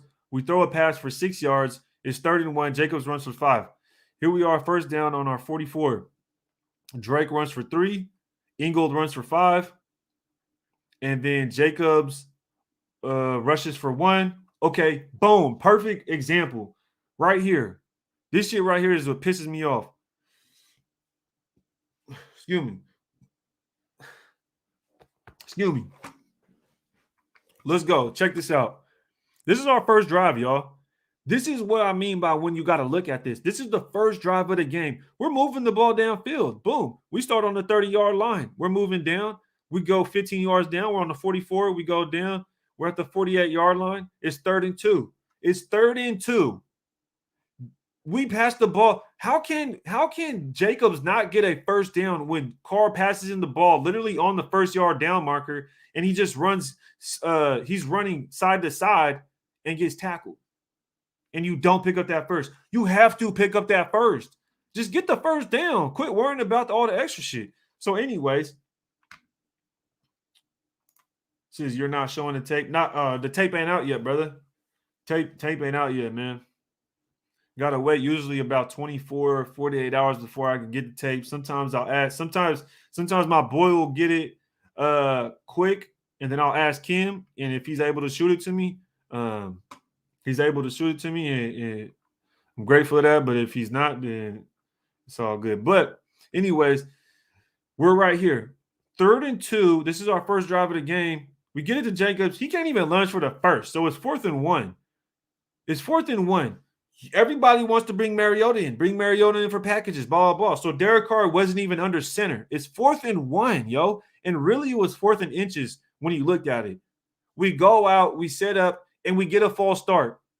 Penalty on Alex Leatherwood, false start. Boom. Now it's 4th and 5, and we punt the ball instead of continuing our drive. Am I confused? Am I confused here? Whose fault is this? So we had a drive. We're moving downfield just fine. Whose fault is that right there? How do we end up not getting this first down with only inches to go? That's the first drive of the game. That's the first drive of the game. Let's move on. Boom. We give up a touchdown to them. Let me get to this super chat real quick. So we're moving on to the second drive of the game real quick. TY5 says, we are missing the simple threat in good teams. We have no special teams threat. When was our last return? Our interim coach cost us last night. Yeah, the thing is we have no talent. We have no big playmaker ability, bro. We was talking about the talent. We have no big playmaker ability. Who is making people miss and taking it to the house? Nobody. I talk about this all the time. Running screenplays. You watch Kirk Cousins throw Dalvin Cook a screenplay, and he'll take off for 50 yards, a touchdown. 50-yard touchdown on a screenplay.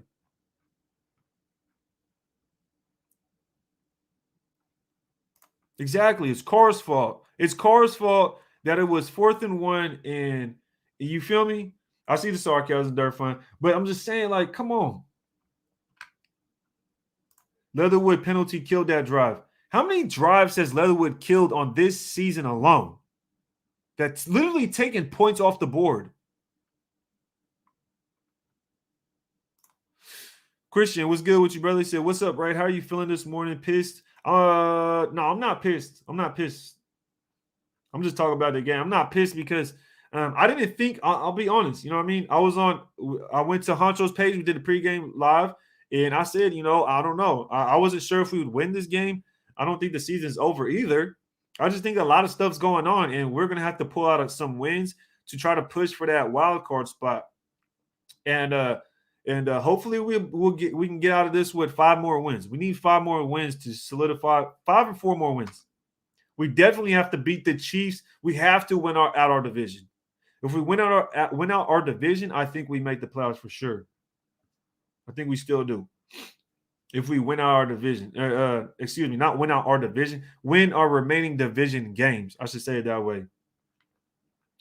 So that was the first drive right there, y'all. High five says Malik Willis from okay. So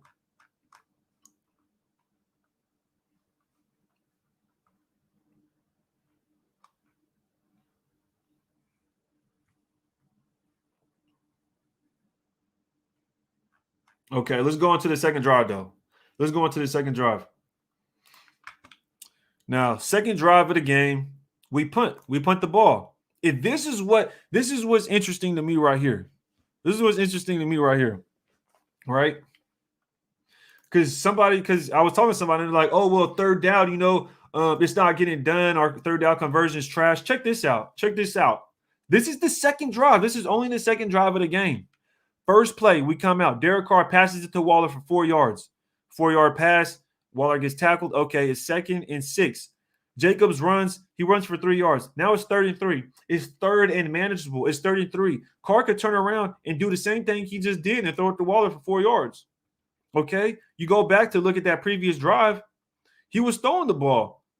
He would throw the ball pass short for 6 yards, right? So this is methodical. We run the ball in a methodical way, or play offense in a methodical way in this kind of fashion. So we can make short throws. That's why Carr was able to go 31 of like 34 when he played the Eagles or something, right? So here we are. First drive, this is the second drive of the game, right? The first one, Alex Leatherwood got the false start. He passes it 4 yards to Waller. Jacobs runs for 3 yards. It's 3rd and 3, 3rd and manageable. Look at this shit. Look at this shit. It's the second drive of the game. What happened to this drive right here? Y'all let me know. So the first drive, we seen what happened. This is the second drive, y'all. This is the second drive. Are you kidding me? A 5-yard penalty on a false start?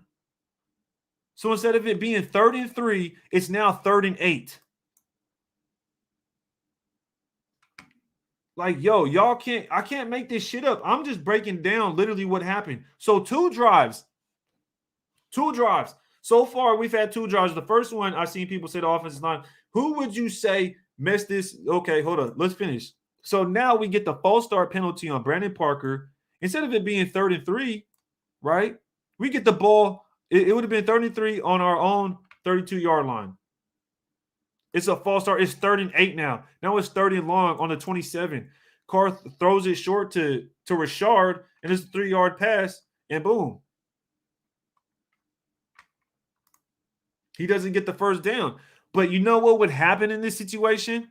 Derek Carr throwing it short, it would be Derek Carr's fault for not getting the first down.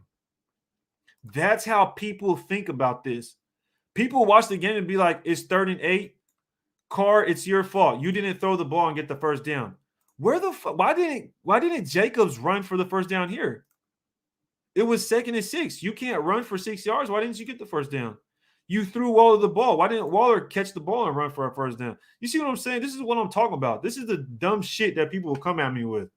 It's 3rd and 8 after a fucking penalty when it was 3rd and 3. Now it's on Carr to make up for this shitty penalty. Go out there, convert a 3rd and long. Okay?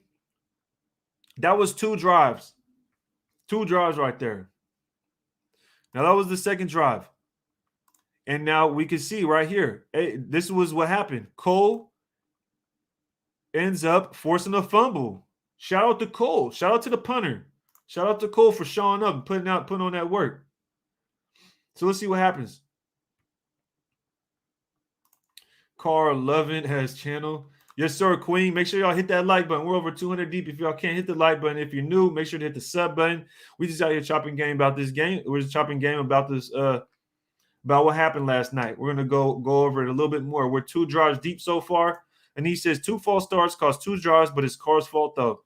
I mean, I'm just pointing out the play-by-play, and I'm gonna let y'all call it how you see it. Love is real says we are going 11 and 6. I love it, brother. Love it. Raiders probably going to play better at KC. I think they will. Penalties honestly killed us. Yes, sir. Back to back. Exactly, Queen. Exactly. Back to back. Armin says, Carr lover. I haven't even really said anything about Carr doing anything great, but I'm just pointing out 2 drives. If you say Carr lover, and I point out 2 drives, it's kind of weird. That's the only thing you get from out of all this information is that you say Carr lover. And that's probably why you don't have a profile picture. Nothing but fanboys for Carr and Raider YouTube. That's the only real one. Then take your ass to the other one. Take your punk ass to another page then. The fuck? I ain't asked for you guys to be here. Don't come here trying to be petty or anything like that. I haven't even said anything about Carr's numbers or anything. So I'm pointing out football, basically. O-line costs us 2 potential scoring drives. Most definitely. LM says very suspect penalties. Very suspect. Yeah, Mac trade looking like crap to us. No discipline. See, at least Leatherwood wasn't holding.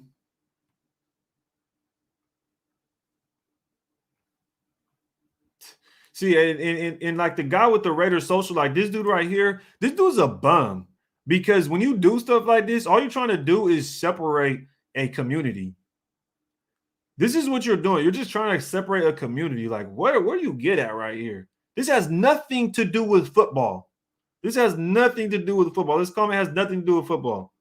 You know what I mean? If you would have commented down here and said something about maybe Carr, you thought Carr didn't do this good or this well, you know what I mean? But when you start saying stuff like this isn't even about football. You're not even commenting on football, bro. You're talking about, the only real one. What are you even talking about? So if two grown men have different opinions, you're basically saying one's not real, and you're gonna choose the one you're gonna say the one that's real is whoever favors your opinion, and that goes to show you're not stable, brother. And if you and I don't block people, so if you want to continue conversating, go ahead and comment, and I'd like to hear what you say about whatever that's football related, brother. But just keep it on football. Don't try to separate a community. Don't do that shit. This is a whole community of Raider fans, and we're talking about football. So let's keep it football, fam. Keep it football. Like, dog, that's why I don't block people. I'd rather hear what someone has to say, and maybe they'll just be like, all right, yeah. You feel me? I was tripping. I said something, and I'll come back to it. But just keep it on football. Phil says, Ray, why didn't we use Waller the way they used Kelsey last night? If we can't create separation with our players talent-wise, we need our OC to be more creative in the play calling. I like that comment, and I'm going to get to it. So let's go ahead and hop into this next. Let's go ahead and hop into this next. Let's go ahead and hop into this next drive.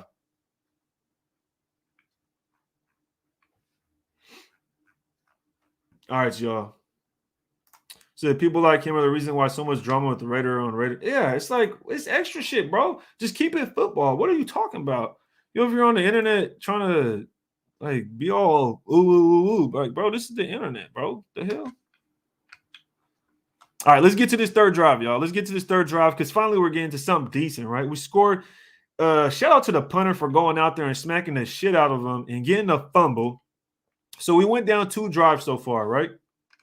And we're on our third drive. The first 2 drives kind of got nullified because of the damn penalties on the offensive line, right? So here we go. First play, boom, first play right out the gate. Edwards, 27 yards by Derek Carr. Derek Carr throws a nice pass to Brian Edwards for 27 yards. Derek Carr throws it for 3 yards. Beautiful. Derek Carr scrambles for a yard. We are now on KC's 20-yard line. It is 3rd and 6 on KC's 19-yard line.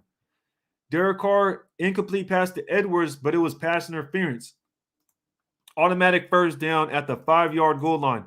Very next, boom. Very next play. Peep this shit, y'all. I want y'all to peep this shit right here real quick. We just went over Derek Carr pass. Derek Carr scramble. Penalty, pass interference. Jacobs run -1 yard. Need I say more? Do I need to say more? Are you shitting me? We are on the 5-yard line. You get -1 fucking yard? You get -1 yard? So you're telling me that this man throws a 27-yard pass. He throws another pass. He scrambles. We get a first down. We pass the whole way, and you can't even get a couple yards. You get -1? -1 yards. You get 1 rush out of this whole drive, and it's -1 yards. Let's move on. Very next play, Hunter Renfrow pass from Derek Carr for 6 yards, touchdown. I'm not even talking. The thing is, people sit and the guys like, oh, you're a fanboy of Carr. I'm not even talking about Carr. I'm just talking about every single game. I'm talking about every single play here, every single drive. What do you see? What do you take away from this entire drive right here? From this drive right here, what do you guys take away from this? Like, come on. Quit playing with me. Get back, and Joe Cervantes in the building says that DJ's play changed the whole swing of the game, man. We should have scored and been down by 3, but instead we gave it up and we're down by 10, and it was all shit from there. 100% agree with you, Joe. That right there changed the whole vibe of the game. And people act like momentum can't change or anything, or if something happened that we didn't know about. No, you seen what happened. You seen what happened. That definitely changed the whole feel of the game, because we were getting ran through. They put up 24 points already. You feel me? We were down by 10. And after that, it was like, damn, like that's hard. So Raid's mind is like an impenetrable temple. Hey, I take that as a compliment, brother.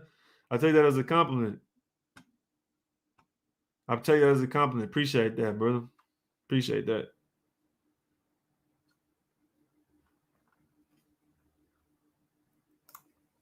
Carr headers, he is one of the responsible the team suck. He's very inconsistent. Enough with sugarcoating this guy. If he doesn't make the playoffs, it's time to let go.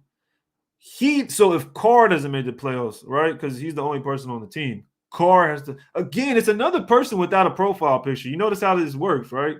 Notice how this works. Y'all notice that? He said, "Oh, my mama, Raiders went out the season." Let me get down because there was a bunch. 100% the DJ's fumble swung it. Yeah, we were rallying before the fumble, most definitely, and we're about to jump into it. We're about to jump into it more because think about it. We're only on the 3rd drive. We seen the first 2 drives were nullified because the offensive line got penalties. Right. This one right here. You really think Merida will help us win again? Come on, bro. Stop capping. You feel me?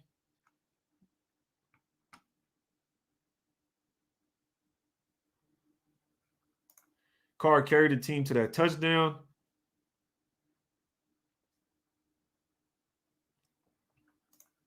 He said Carr played good, D-Mac. Jacob's been disappointing. Kenneth Bryant, I see you in the building. Shout out DC, brother. We are now in our midseason crumble. It's every year now. It is every year. But let's give it a little time. Let's be a little patient. Give them a few more games. Give them a few more games. Give them a few more games. Give them a few more games. All right, let's hop back into it. So we are 1, 2, 3 drives down. Let's get to drive number 4. Drive number 4, which things might start looking sticky. Kenyon Drake. Boom. Kenyon Drake, left guard. Off the left guard for 12 yards on the first play right out the gate. Think about that. You put Drake in, he comes in, boom, bust for a 12-yard run, right? 12-yard run from Drake, 2-yard run from Drake. And then, boom, a negative 1-yard run from Drake. So we came out and ran the ball 3 fucking times and get ourselves stuck in a 3rd and long situation now.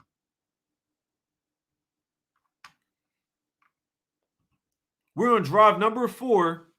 The score is currently 10-7. 10-7.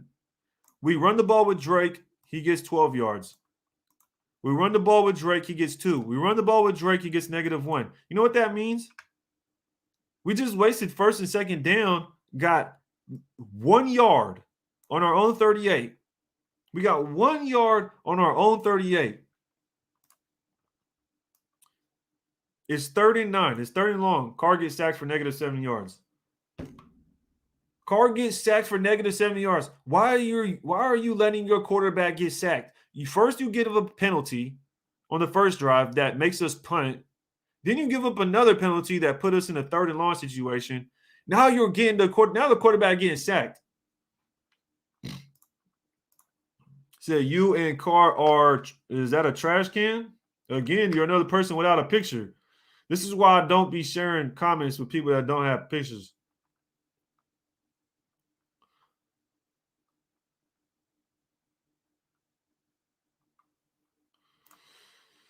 OZ the God says Carr is a wrap. Carr is wrap. He won't get extended. Trust me, especially if we don't get to the playoffs. I kind of agree. And I was saying this at the beginning of my live that I'll elaborate on why I think we move on from Carr. So right here, Carr doesn't even pass on this. He doesn't even get a pass off in this drive, and nothing happens. Nothing happens. So Carr doesn't even get a chance to attempt a throw, and nothing happens. So that was the fourth drive right there. So I mean, why did this drive not work? Maybe it was play calling, right? Maybe it was play calling. Also, we gave up a sack. On 3rd and long. Again, it's 3rd and 9. It's 3rd and 9. The last time it was 3rd and 8 because we got a false start. So it's like, what the hell? We gave up a touchdown. Now it's 17-7. Now it's 17-7. So, boom, we get the ball back after being 17-7. Let's see what happened. Derek Carr incomplete to Waller. Derek Carr passed short. Darren Waller, 70-yard pass to Waller. Incomplete pass to Zay Jones. So, boom.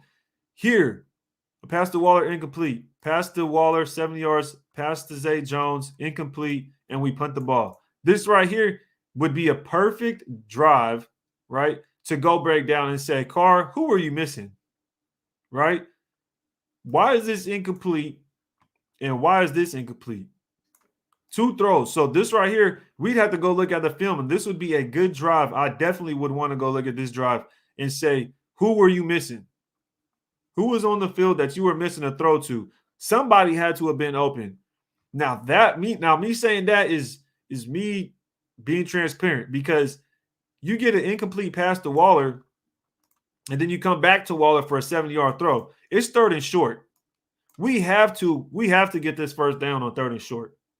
At this point, we have to get a first on 3rd and short. The ball is in your hands. You have to hit a guy. On this one, I probably would have went to Renfro, but like again, you throw it to Zay Jones. Zay Jones ain't gonna do nothing, bro. Zay Jones, he's not gonna get open. Neither is Brian. Brian Edwards probably isn't. It's either Renfro or Waller. But this is why we need to go look at the tape and see if Renfro was being bracketed as well as Waller. But I believe Waller was open on this one. I think Carr missed Waller when he threw it to Zay Jones, because I think Waller was wide open underneath. So he definitely missed a 3rd and short opportunity on that one. And the game was 17-7. We gave the ball right back, and they missed a field goal. So we go into the end of the second quarter. So we're going into the halftime, y'all. Y'all ready to go into halftime?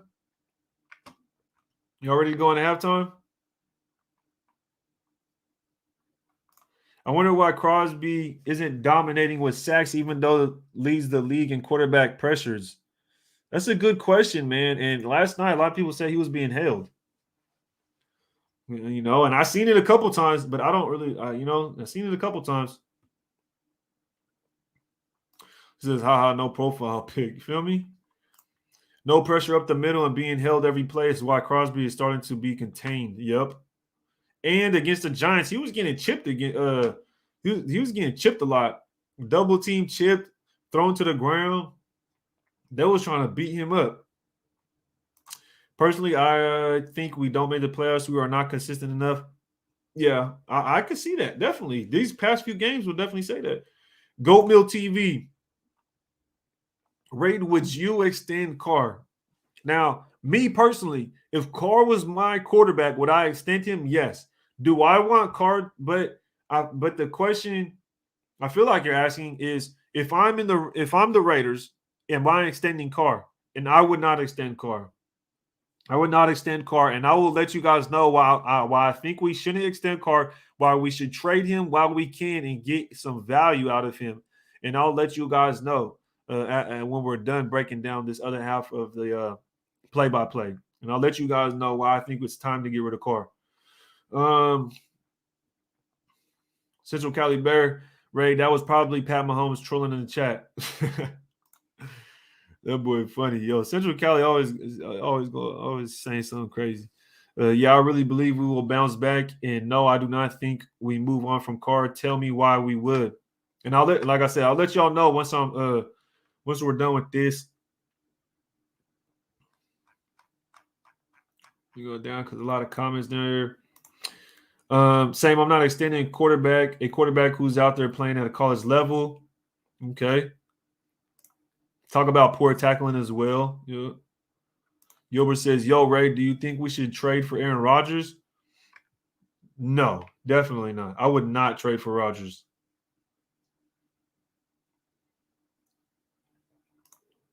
If you don't extend Carr, no Devontae Adams, it's a package deal. Mm-hmm. I mean, that makes sense. If Carr could probably recruit Devontae Adams. If we get rid of Carr, trade him to get picks and draft one.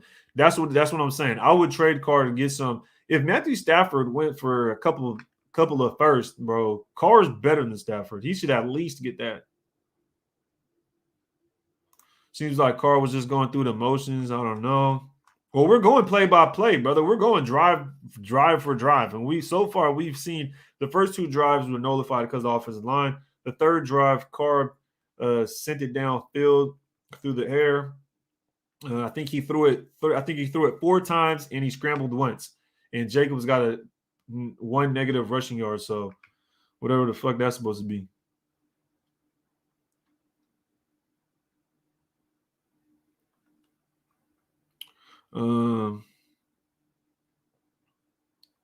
We can't hit with draft picks though. Totally understand. That's 100%, bro. And like I said, I'll let y'all know once I'm done with the play-by-play. So let's hop back into it.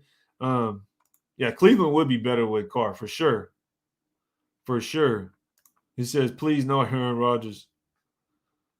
All right. All right, let's get back into the second half, y'all. Let's get back to the second half and start breaking it down, see what we have. Heath Davis says, Carr isn't going anywhere. That is a fact. All right, let's get back into the second half, y'all. Let's get back into the second half. So, boom, second half. We get the ball at our own 25. It was a touchback. Buckner says it out. It was a touchback. So here we are. We are at the 25-yard line on our own 25. Derek Carr, first play out the gate. He scrambles for 9 yards. It's 2nd and 1. Jacobs runs for 2 yards. So now we get a first down on our own 36. So now it's first and 10 at the 36-yard line on our 36-yard line. Derek Carr throws it again for 5 yards. It's 2nd and 5. Derek Carr passed short to Zay Jones for 22 yards. Boom, right out the gate. So right out the gate out of the second half, Derek Carr scrambles for 9 yards. Jacobs runs for 2. He throws it for 5 yards to Renfro, throws it again to Zay Jones for 22. And then it's 1st and 10 on Casey's 37-yard line. Brian Edwards passed from Derek Carr for 37 yards for a touchdown. So he throws a touchdown. So we're on drive number 5, I believe. And Derek Carr basically rushes for 9 and throws for, let me add all that up. What is that? 59, 64 yards?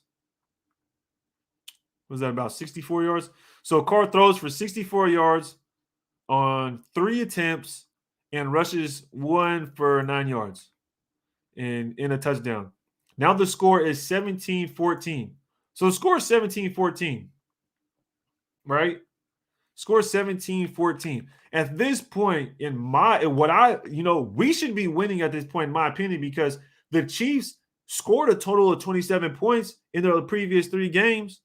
If they score a total of 27 points in the last 3 games, shit, we should be holding them to at least 14 points for the whole game. They have 17 and a half. But anyways, I digress. We go downfield.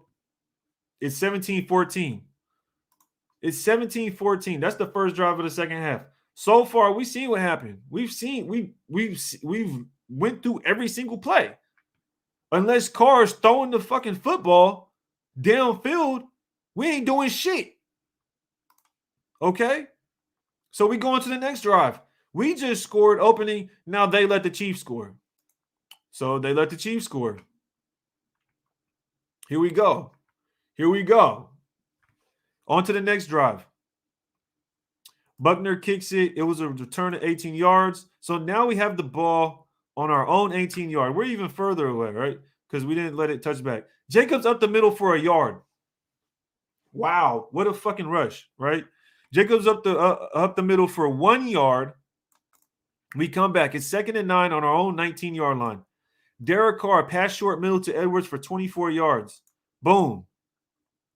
24 yards. We are now on our 43-yard line. We started at the 18. Now we're on the 43-yard line. 1st and 10 on the 43. Derek Carr passed deep right to Deshaun Jackson to Kansas City 17 for 40 yards. He fumbles the ball, y'all, and it's recovered by Tyrann Mathieu on KC's 13. Or excuse me. They get it on KC's 27 for a 14-yard return.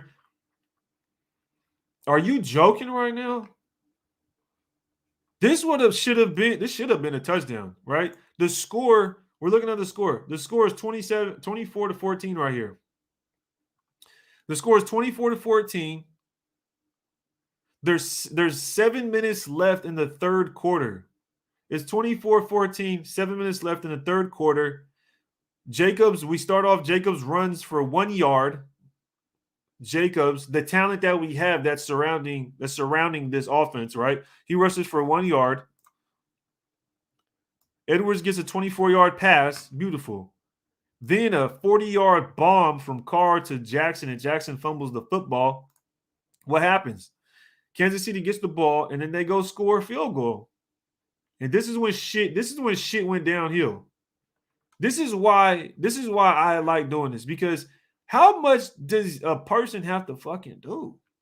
How much are we dependent on one person to do everything, right? So it's the fumble. Now it's 27-14. Now it's a two-possession game. Two-possession game. We go out here. Jacobs runs for 3 yards. 3 yards, bro. Jacobs runs for 3 yards. It's a pass, incomplete, and then boom, Derek Carr throws it to the middle of the field and throws a pick to their 44. It was 3rd and 7, and on this play, they said his basically he was getting pressured and his arm was hit, and it ended up getting lobbed way up into the air.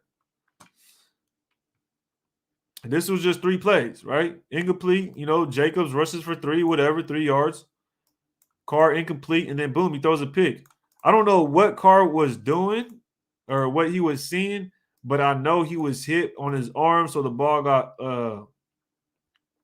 what does it say? Jay Reed. So Jay Reed was the one that hit Carr and hit his arm, and it floated up, and then he threw that pick to Zay Jones.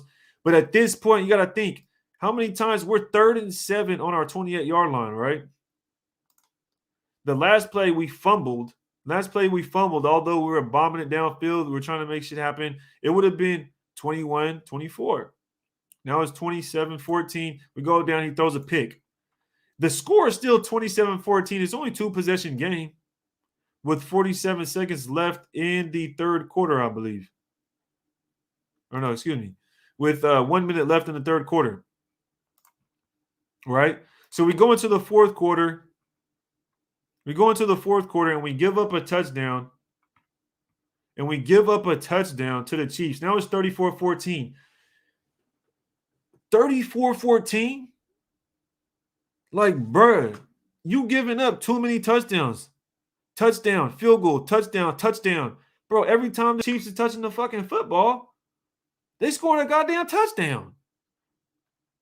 And instead of us getting first downs or touchdowns, it's a turnover or it's a penalty, right? So let's move on. They score a touchdown. Now it's 34-14. At this point, 34-14, the game is out of our reach, in my opinion. Like, these drives, this is all garbage. These are garbage drives. These last 2 drives don't even matter, in my opinion, because the moment they give up this touchdown, that's when the game was over.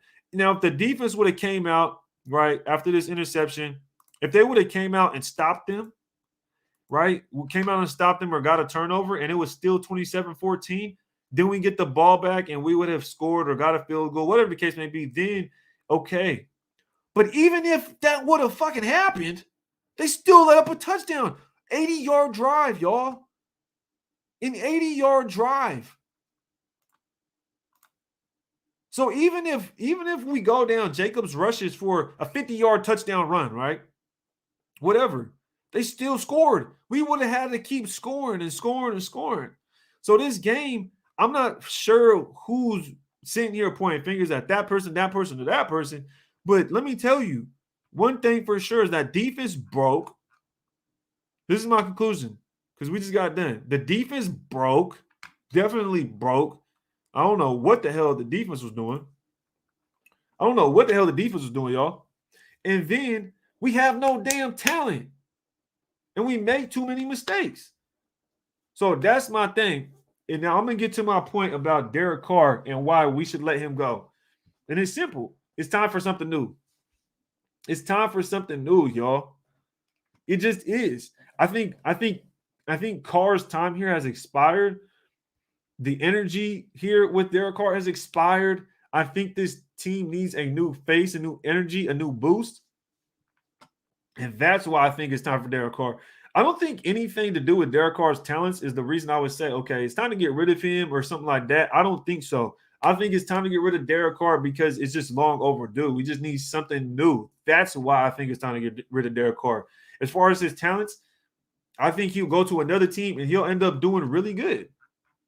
That's what I think. I think he'll go to another team and do real good. I had a couple super chats in here. Sean L. Appreciate the super chat. He said, we still have a fair chance if they didn't bench D-Jax after the damn fumble he done, period. Yeah, just because he fumbled, this is another thing. Why the hell did we not play him, continue to play him or bring him in after the fumble? Who cares if he fumbled? Keep playing the man. Keep playing that man. Who cares if he fumbled? That's what I didn't get. Go out there, tell him, oh, it's fine if you fumble, bro. You're a veteran. You probably, I don't know what he was doing, but go back out there and make it happen again for this team. That's what you need to tell him. Don't just sit him on the bench and make him, you know what I mean, be all sauntering his mistake.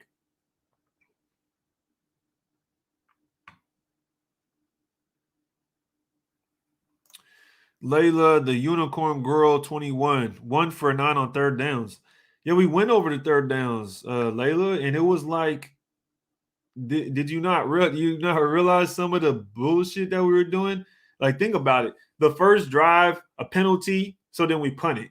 And then the next drive, it was like third and 4, and we get a penalty. Then it's a 3rd and 9. Now it's a 3rd and long. And then another drive, Jacobs runs on the first 2 plays and only gets a fucking yard. So now it's 3rd and 9 again. You're not going to win games being 3rd and 9.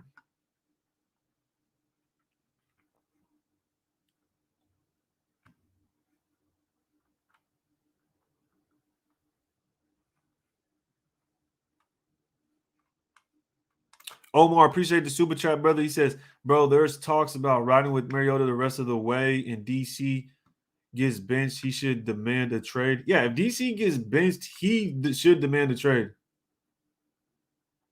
He should be able to go wherever he wants. And there'll be teams out there ready to snatch his ass up real quick. There are teams out there ready to get him real quick. If we fumble the bag, this is basically what will happen. We will if we don't get anything for Carr, if he just walks away and just goes to another team. Could y'all imagine him going to the Broncos and playing us? Oh my gosh. Oh my goodness. Cortland Sutton, Jerry Jeudy. Like, bro, he and Noah Fant, yeah, he'll probably do fine, and he'll lot our asses up. Him going to the Colts, him going to the Dolphins, him going to the Washington football team. Come on.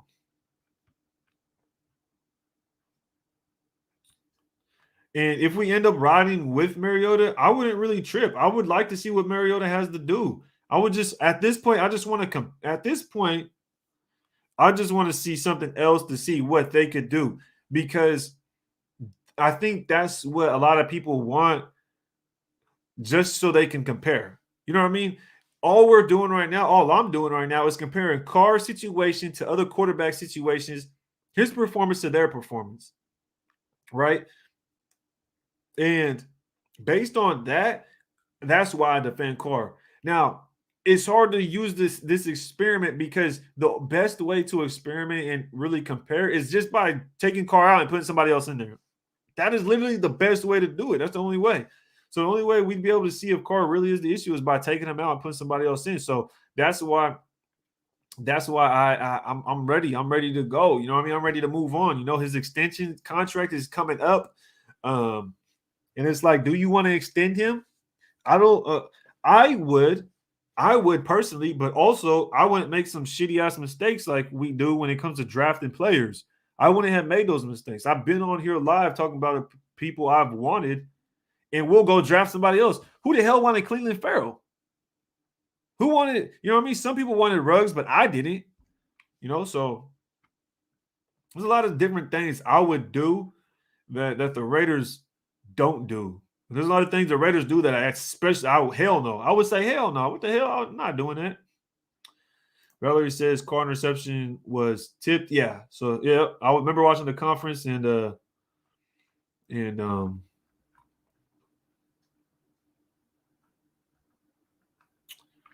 Derek Carr was like, yeah, somebody hit my arm, you know. So why is DJ still with us? I would have released him. No, I wouldn't release him, man. He fumbled. Um, but I wouldn't release him, man. I'm telling him keep his head up and come back because I think that right there just proved that. Um, I think that right there just kind of proved that he still has it. Right? He made a play deep. He just fumbled the football. How often have you seen Deshaun Jackson make a play and then fumble right after catching it? I have never seen Deshaun Jackson do that. I don't know what the hell he was doing, but you know what I mean? Slap him on the helmet and say, hey, get back out there and make a play happen because we need you. We need Deshaun Jackson. To release Deshaun Jackson would be foolish. We need him. We have no weapons. We have no deep threat. Like, we need him. We need weapons. We got to stack weapons. I'm tired of this quarterback purgatory. I mean, that's the, you know, it's hard to say, brother, but sorry, Pocket Type 100 support, ready to tape. Oh, appreciate you, brother. Bro, just, you know, I try to share a lot of people's comments, man. So appreciate the support, though, especially when it's just straight up support. And I mean, it's not even to get your message out there. It's just to be supportive, and that's what goes a long way. Steven Richardson, look, y'all, I know, look, I'm not saying that I want to get rid of Carr because of his play. All right, Steven? Like, that's not what I'm saying. People know in the chat, people know that are subscribed. Raider community that is aware of me knows I like Derek Carr. They know I want to keep Derek Carr as the quarterback and just build around him like every other football team does. I feel like this fan base is the only fan base that says, you know, Derek Carr has to have everything perfect around him. He needs this, he needs that. Can you name a quarterback that doesn't? Because when I asked earlier, could you take any receiver off this team, put them on another team, and would they be wide receiver one? Can you name one team to where you took them off this team and they would be wide receiver one somewhere else? And nobody could. Nobody could name a receiver. So, and then I go look at Jacob's stats, and there's no excuse there. Jacobs hasn't been playing well. And people say, well, the offensive line is trash, so that's why Jacobs not playing good. Then why the fuck would Derek Carr play good if the offensive line is trash? White Thompson said that new is about to be the Jamarcus Russell, bro. And these fans finna realize I'm gonna be hearing a whole lot of I told you so's. 8 years is too long. After fake punt game was over. Yo, Brandon Faison was getting burnt. Brandon Faison was getting murked. Carr's done. He had the chance to change the outcome. I don't even think he had a chance. Carr has never had a chance for this organization. He's never had a chance.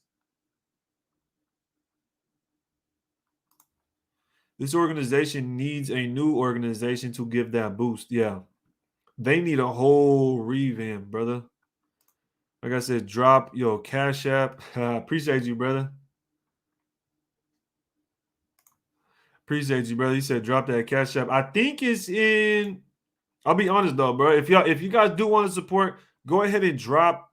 If you guys do want to support, which I really do appreciate, go ahead and drop. Look in the description, and I definitely have some places you can support. If y'all want to join the membership, y'all could join the membership. The link is right there. I I'm gonna attach the join the membership. If you want to join the membership, go ahead, man. We be in membership only lives where we'll break down film. We'll talk about a lot of this stuff, but we're gonna be talking about the film. Sometimes I'll bring people on that are on the membership. I'll bring them on and have them on the stream, and we'll talk about football and just kind of discuss some things. There's not a lot of people, as you know, I mean, obviously because it's more of the membership, and we can kind of keep in touch a little bit tighter group, you know. And somebody asking on Cash App is definitely in the description. The link is in the description. So appreciate the support, brother. I got Cash App and Venmo. If you want to support the channel, definitely appreciate that. Definitely appreciate that. It goes a long way. I thought Freddie said, let him be successful somewhere else. He suffered enough. Exactly. I don't think you could name another quarterback that lost their head coach, which our head coach wasn't only our head coach. Our head coach, we know what our head coach was, right? He was everything. He was basically everything. So not only lost your head coach, but you lost everything. And then you lost your number one wide receiver, which your number one wide receiver wouldn't be a number one on any other team. So you lose that talent, and it just shows how low of the threshold our talent is. You lose those two things, and yeah. And people expect you to be successful. It's kind of hard. Would you keep Carr if he can recruit Adams? Yeah, I definitely would. I definitely would want to keep Carr if we could get Adams, but I just feel like something's up with the organization, you know, and our drafting needs to step up. A lot of things have to happen, man. A lot of things. You don't get rid of Carr until you have a quarterback in the wings waiting. The Chiefs didn't get rid of Alex Smith until they had Mahomes. Yeah, I mean, but the thing is, Alex Smith was in a situation to where he wasn't propelling the team, right? Alex Smith wasn't propelling that football team. So it was like they had to get over a hump. There was only one common denominator that wasn't helping them get over that hump, and it was Alex Smith. This right here, there wasn't times where Alex Smith had to go play the Raiders and overcome a 41 point deficit, right? There was never a time Alex Smith went and played the Raiders and we put up 41 points and it was all on him. There was never that time. Remember back when Alex Smith was playing for them, they had solid running game too. They had a solid team. Why would you get rid of the best player on the team? I kind of explained. Didn't I explain it? Did I explain it? You feel me? Cruise Control, appreciate the super chat, brother. That said, I did not understand the benching of number one. Who cares? He helped us open up the dead offense. Exactly. Why did we bench him? Just because of one little mistake.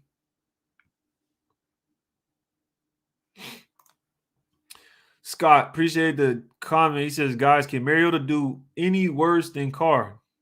Oh, he could do a lot worse. We seen him play last year against the Chargers. He threw a pick with 2 minutes left in the game.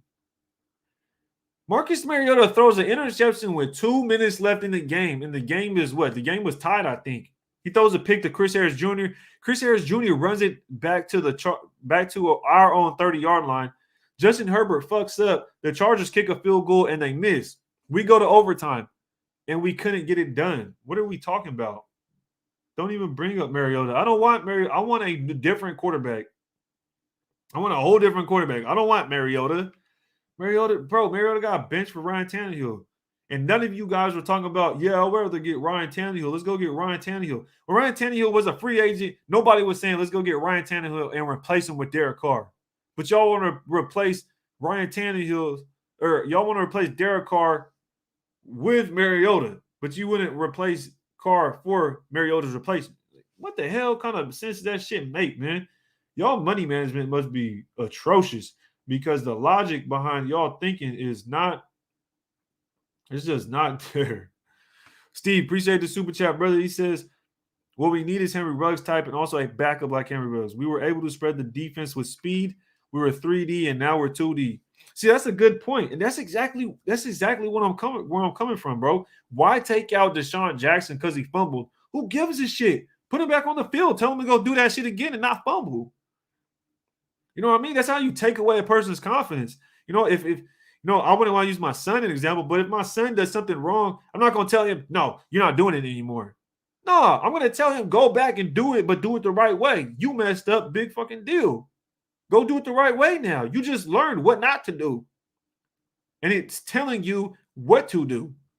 Like, and not only that, Deshaun Jackson's a damn veteran. You act like Deshaun Jackson don't know, okay, I fumbled. Let me go back out there and do it again. Like, that's all I'm saying. Queen Raider Red, shout out to Queen Raider for becoming a member. Make sure y'all welcome the Queen to the squad. Appreciate it. And appreciate the support. I know you've been a member for you've been a subscriber for a minute and a loyal subscriber. So glad to see you become a finally, I've been asking for this link. Appreciate the support. Yes, welcome to the squad. You already know how it is. Squad already knows what's good and how we rock. Yes, sir. Filthy Raider says we can't run the ball and we can't stop the run. That's the problem. That's a good point, brother, because when you go look at the time of possession stat for these last two games, go look at the time of possession stat, and it's been garbage. LM Raider says the D lost this game, period. Yeah, period. There's nothing to it. You can't give up 41 points to a team that gave up 20, that scored 27 points in a total of 3 games in the last 3 games. Like, we should have held them to less than 20 at the least, yo.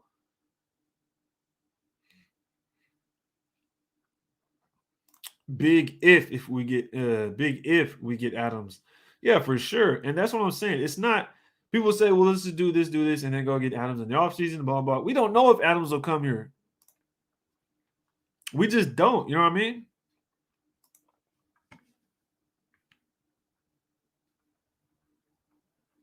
It's hard for us to get superstars on the offense. Think about it. Think about every time we try and get a superstar on the offense, it doesn't work out. The reason why the Lions always been shit because of Ford family. I think ownership is the biggest reason why the Raiders haven't been any good for the past 18 years or so. That could definitely be contributed to that. They're the ones picking this, that, and the third. Robert Green says, unpopular opinion. NFL won't let the Raiders be good until the Davis name is gone.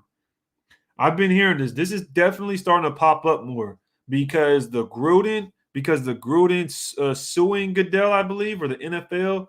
And then but before that, all the stuff that's transpired, the Davis family, Al Davis, how he was with certain owners, how he was with certain people around the league, and people know how Al Davis is and how he conducted himself, and he wasn't going to take anybody's shit. And he was basically like, he's on the Mount Rushmore of the NFL, if you had to say so. He should be on the Mount Rushmore of the NFL. Like, dude, he's an OG, like an OG. You know what I mean? Like, what? There was only one. I think there was one owner outside of Al Davis of the Raiders. I think there was one other owner, I believe, and it was back in the 50s, and then they sold the team to Davis in the 60s. And then he was a commissioner and the whole thing for the NFL, everything. Like, so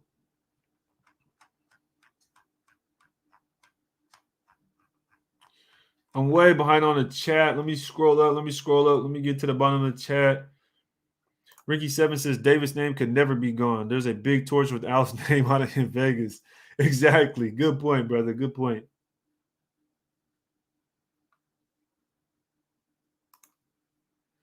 May Spitfire, Mark is part owner, isn't he? He doesn't own the whole thing. I don't know about the whole complete ownership percentage, all that. Honestly, I don't know. My 2 cents says Al Davis never allowed Mark to participate with the team. Oh, I didn't know that. I'm not 100% sure.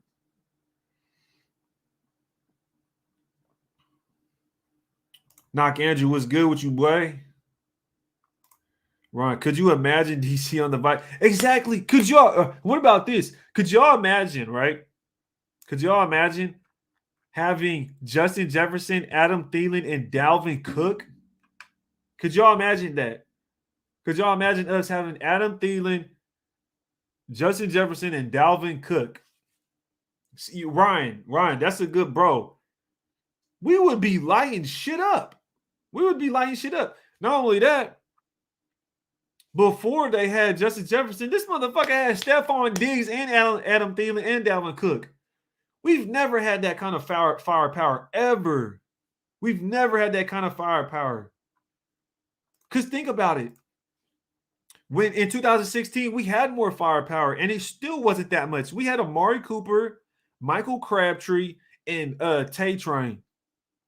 Who was the tight end at that time? I don't even know who the tight end was. It wasn't Rivera, was it? It was a Walford. I think it was Walford or something like that. So boom, you just think about that. That's not even that much talent, and we were doing, you know what I mean? We were doing our thing. We're doing our thing. Now think about it like this. Right? Where is Amari Cooper now? So Derek Carr had to be successful when he had Amari Cooper, right? When oh yeah, Cook. I'm tweaking. I'm going way back. I'm talking about Walford and Rivera and some more shit. Yeah, I think it was Cook. Definitely was Cook. Walford and Cook. Okay, so I wasn't tripping. I think it was the backup.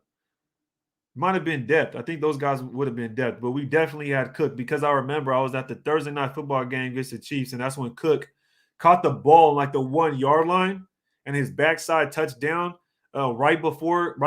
So then that's when we had to go to overtime. And then all sorts of shit. Brother 510 says Cook was in 17 and 18, not 16. It was Walford. Okay, it was Walford. Okay, so I wasn't tripping. Okay, run it up then. That's what I'm talking about. Let's get it. So, boom, you talk about that team, right? So, but hear me out, EJ Redder. He says Cooper is the wide receiver 2 and still inconsistent. Hear me out, though. You got to think about this. That was probably Carr's best receiver right there, Amari Cooper, right? People say Michael Crabtree, right? But think about it like this. You got Michael Crabtree. Yeah, it wasn't overtime. It wasn't. I remember. I'm tripping. I was at the game too. I was going crazy, bro. It wasn't overtime. It was zeros on the clock. That's what it was. It was zeros on the clock because there was a penalty. There was like a couple penalties at the end of the game, and it ended up being zero time on the clock, and we had to score. And that's when he hit Crabtree in that corner, that little dart right there by the pylon. Appreciate that, Izzy. But to my brother's point over here, EJ, he says Cooper is a wide receiver too. But my point is, Carr had Cooper and Crabtree and Walford, right, out there. And Tay Train. Cooper goes to Dallas with Dak Prescott, where they got Ezekiel Elliott, Tony Pollard, Cedric Wilson, Michael Gallup, and they go get CeeDee Lamb. They get CeeDee Lamb, a player we wanted to go get, right? They get CeeDee Lamb, a player we wanted to go get. But they also add Amari Cooper, another first-round draft pick that we had drafted in the first round. So not only do they have basically – so think about it like this. This is another way to put it. See, Amari Cooper going to Dallas is like if we kept Amari Cooper and we drafted Ruggs and Ruggs was still on the team. Now, could y'all imagine having Cooper and Ruggs on the same team? With Hunter Renfrow. That's what I'm talking about with stacking talent. That would be stacking talent. We should have kept Cooper, then went and got Ruggs. Have Renfrow, Waller. That's how you stack teams. That's how you stack teams. That's how you stack talent, yo. And we don't do that. Instead, we lost Cooper. Right? We lost Cooper and we lost Ruggs. This is what I'm talking about, yo. But instead of hearing it from me, I've been up here for 2 hours. Y'all getting a special today. Shit. I've been up for 2 hours and a quarter. Go ahead and hear from somebody else, man. Yeah. What's good? Can you hear me? Yes, sir, man. You feeling sleepy or what? Yo, I'm feeling drowsy. You can hear me though? We good? Yes, sir. Yes, sir. Bro, I'm like a zombie today, bro. Just going through the motions, man. What's good with it though? I tried to pop up earlier, but I had got caught up doing something, so I'm here now, bro. Damn, yeah. I'm surprised I'm still on. I didn't even realize the time, but hey, appreciate you pulling up. Appreciate you being able to make it out. The chat is loving you, brother. What you got? You got anything to say after sleeping on it? Getting a little. I don't know if it was a good night's rest, but sleep. I just got off live like 3 hours ago, man. Your little cat nap. Yeah, nah, man. I just woke up feeling even more like disgusted and disturbed out of all the stuff I seen last night, from the game to after the game. The nation is in disarray, man. It's just crazy what's going on right now. But I mean, I'm not surprised, man. When you got a fan base that's this passionate about the team and it's not going the way we wanted to go, I mean, it's going to get spooky out here. And I just think the fans need to understand we in spooky times right now, man. It's going to get a little darker for us before it gets better. Because of all the things that's going on between the head coach losing Henry Ruggs, losing your fullback, a lot of injuries here and there, and just trying to find the right pieces to piece together a football team. And I mean, you got a lot of firepower on the other side of the AFC, and it's just gonna be tough for us to hang in there. But I think last night, what we learned the most is how far away we are from where everybody thought we were going to be at the beginning of the season. I know a lot of people saw the schedule come out and thought that, oh, this is a 12-13 win team, but that was really just based on it being a new year and not really based on anything else, because we didn't do that much to think that we were going to be that much better. I mean, we missed the playoffs by multiple games last year. It's not like we were right on the doorstep. The Chiefs are going to be the Chiefs. I said the Chargers will be the Chargers, and the Broncos are going to be the Broncos, man. So just getting out of our own division was going to be tough. But I think last night you saw just how far away we are, because if you think that this offense is struggling just because we don't have a Henry Ruggs, and think about Henry Ruggs would not be a superstar receiver on any other team at this point, it just shows you how far behind we are when it comes to offensive firepower. Yeah, I mean, that's pretty much, I've been on here for a couple hours. I've been trying to shed some light on the game last night. We went drive by drive, play by play, to kind of look at it and break it down. And number one thing after looking play by play, man, what I want to ask you, what is your thoughts on Josh Jacobs and the run game? I mean, look, man. Why is Derek Carr leading our team in fucking rushing? Yeah, I remember I pointed out last night. I couldn't believe it. I thought I was drunk. I mean, look, yo. You're probably both. You can probably point point out a few running backs in history that's had a poor offensive line and they were good. You could say the Barry Sanders. You can bring the LTs. You could bring up a couple running backs, but for the most part, you show me a running back that's struggling, I'll show you an offensive line that's struggling. Like, they usually go hand in hand. I think Josh Jacobs is a good talent. He has the potential to be a great talent if he's available. But at the end of the day, if Derek Carr was able to stand in the pocket and dice up defenses all game long, and then Josh Jacobs couldn't run the ball, I would think it's more Josh Jacobs. But when you talk about how much Derek Carr is struggling to even have a clean pocket, it kind of makes me lean towards the offensive line is struggling and not really opening up those gaps for Josh Jacobs. Josh Jacobs is a one-cut running back, and in order for that to be successful, he has to at least get to the line of scrimmage before he makes that one cut. Josh Jacobs is making his cuts in the backfield. He's already 7 yards behind the center. So if he's making his cuts that deep into the backfield, he has no chance to be getting 4 or 5 yards of carry right now. So I just think Josh Jacobs' issues is going to be as far as our offensive line issues. But I thought you made a great point when you brought up the Seahawks and the Packers game, because when you look at those stats, I think Aaron Rodgers had like a 26 QBR and Russell Wilson had like a 13 QBR. And it's like, could you point out a game that the Raiders could win if Derek Carr had a 26 QBR and didn't throw any touchdowns and still won the game 17-0? Like Aaron Rodgers didn't throw a single touchdown and still won by 17 points. Derek Carr would literally has to be so much better than everybody else in order to give his team a chance to win. And I think when everybody talks about caping for Derek Carr and riding Derek Carr, I don't think they're excuses. I think they're justifications. Like Derek Carr would never be able to win a single football game if he put up the numbers that Russell Wilson put up yesterday or Aaron Rodgers. But yet Aaron Rodgers could get away with it. So if Aaron Rodgers is so much better than Derek Carr, and he can go without scoring a touchdown and the team still win by 17, it should show you that it's more than just one guy. It's more than just one guy. I don't think Derek Carr has ever been on a team where he could win a game 17-0 without throwing a single touchdown. Like, that's amazing to me. That's amazing to me. I mean, it's. I think at that point, if you can't comprehend at that point what's trying to be iterated, then you're just basing it all off of something else, right? You're not Yeah, basing it off of just football. You're just basing it off of something else. I don't know if it's just the feeling of wanting something new. But today's the first day, not the first day, because I have said it before, just quickly. But today's the first day I'm just standing my ground on. I'm ready to go move on from Derek Carr. And I know we talked about it a little bit yesterday, and for me personally, it has nothing to do with talent, it has nothing to do with yeah, production or anything like that. It has everything to do with the sentiment of just having something else. So then we yeah, can just yeah, move on from the BS. You feel me? yeah, And that's just kind of how I'm looking at it right now. It's time to move on, man. It's time to move on from the BS. It's time to just a whole new light, just a whole new everything. I don't know what exactly is holding the team back because yeah. I don't think it is the quarterback so much. Um, but at the same time, if we get a different quarterback, what's going to happen then? Like, how do we know it's just not going to be a quarterback carousel?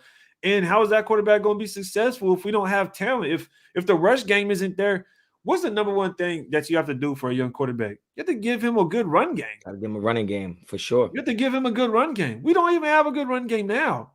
Yeah. What's going to happen? Who's he going to throw the football to? Yeah, and I agree, man. I think at this point, everybody knows how much I support Carr. I never once said Carr is the best quarterback in the NFL. I actually said yesterday I don't even think I could put Carr in the top 5 in the NFL right now. But there's a big difference between me saying he's not top 5 and somebody acting like he's bottom 5. And at this point, it's almost like Derek Carr's not holding the Raiders back. Derek Carr's holding the fan base back because at the end of the day, as long as Derek Carr's on his team, the fan base is going to have somebody to blame that has nothing to really do with the actual problem. You understand what I'm saying? So it's like it's almost time to get rid of Derek Carr just so the fan base can finally not have that go-to scapegoat and actually have to really analyze and evaluate the games based on what is actually being performed on the field and not what's being performed in your heart. Because a lot of people that are so tied in with this team and so passionate about this team are not able to look past Derek Carr. They see Derek Carr as something they don't want, they don't like. He can't get the job done. And you always hear, what has he done in 8 years? What has he done in 8 years? Well, if I was a car salesman and don't have a goddamn car on the lot, how can you bitch about how many cars I didn't sell in 8 years? Yeah. You understand what I'm saying? So it's just like he doesn't have the tools to succeed, but you're going to use his success or failures against him. Then, just move on from Derek Carr. So that way we can finally get an honest look at what this team is and what this team isn't. Because at the end of the day, last night was a team that's just not very good.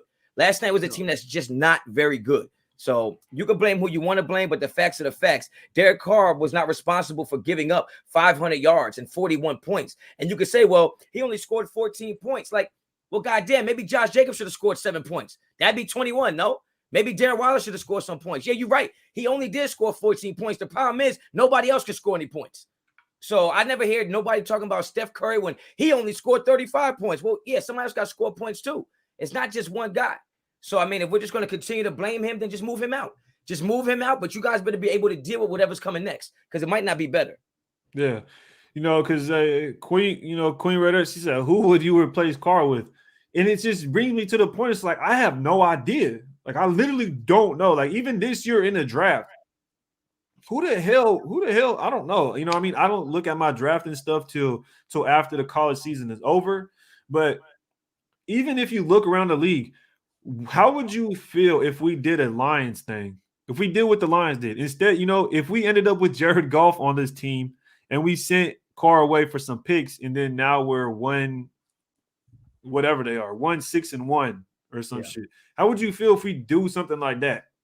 I mean, because all I'm saying is, what choice do we have outside of that? I don't think we're getting Watson. Like, I just don't see that. This is the thing, though. The problem I have with that is like everybody they don't want to rebuild. Nobody wants to rebuild, but everybody wants to reset. Well, how can you have one without the other? Yeah, like you can't reset with me. Keep everything the same and just start over. Like start the season over. That's a reset. Rebuild with me, break everything apart and build with new pieces. So at the end of the day, you got to ask yourself, are we good enough to win now? Probably not. How do we get good enough to win the next 3 years? The answer to that is either we need a new quarterback or we put better things around the quarterback. You can't have it both ways. So you have to decide what you think is better for us. If I'm on a 3-year plan, because I told everybody before the season, when everybody called me a Chargers fanboy and I'm not really a Raiders fan, I grew up a Jets fan with all that bullshit everybody was saying. At the end of the day, I told y'all this was not a playoff or bust season. And all the people that's panicking right now are people that thought, oh, we're definitely going to the playoffs now. We almost went to the playoffs last year. Well, last year is last year. This year is this year. And the fact that I didn't think it was a playoff or bust season for me means that just because we don't make the playoffs this year, to me, doesn't mean we need to rebuild anything or reset anything. You got to continue to reload on what we already have. We can win 9-10 games this year and not go to the playoffs. So let's get rid of the quarterback that won us 10 games and hope the next quarterback wins us 12 games. Yeah. No, take the same 10-win quarterback, put receivers around him, put a line around him. You already got a running back. Defense should be a little better because they're a little wet behind the ears right now. But at the end of the day, getting rid of the quarterback would set us back a lot further than it would to just reload around the quarterback. No. And just to that point, I'm trying to figure out what people compare us to, right? Like what are you comparing this team to say, oh, this is good enough, right? So for my example, what I'm saying is, you got to compare us, the Raiders, to a team that's actually proven it, like the Rams. The Rams are Super Bowl contenders. I don't give a shit what anybody says. With that defense, with those weapons on offense, with Sean McVay over there, they went and traded for Matthew Stafford for a reason. They're basically in a situation where it's like Super Bowl or bust. They made the fucking Super Bowl with Jared Goff. How the hell you not going to be able to do with Matthew Stafford at this point? That's what I'm saying. That makes sense.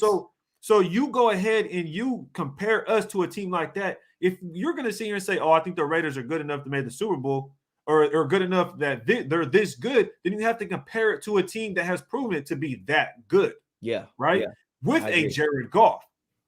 They made it to the Super Bowl. What was around Jared Goff when they made it to the Super Bowl? They had things lined up. They had the best defense in the league. Yeah. And when I say every single time, when you look across the field at and everybody wants to talk about quarterbacks, they always have a solid defense when they go to the Super Bowl. Yeah. So that's the number one thing I always talk about. Another, you stack weapons. You have to stack weapons. And I was telling this to the chat earlier. You cannot take one receiver off this team and put them on another team and they'll be wide receiver one. You couldn't even do that with Henry Ruggs. The crazy part about the receiver situation is nobody wanted to get OBJ. OBJ is actually the guy they replaced for the guy we got.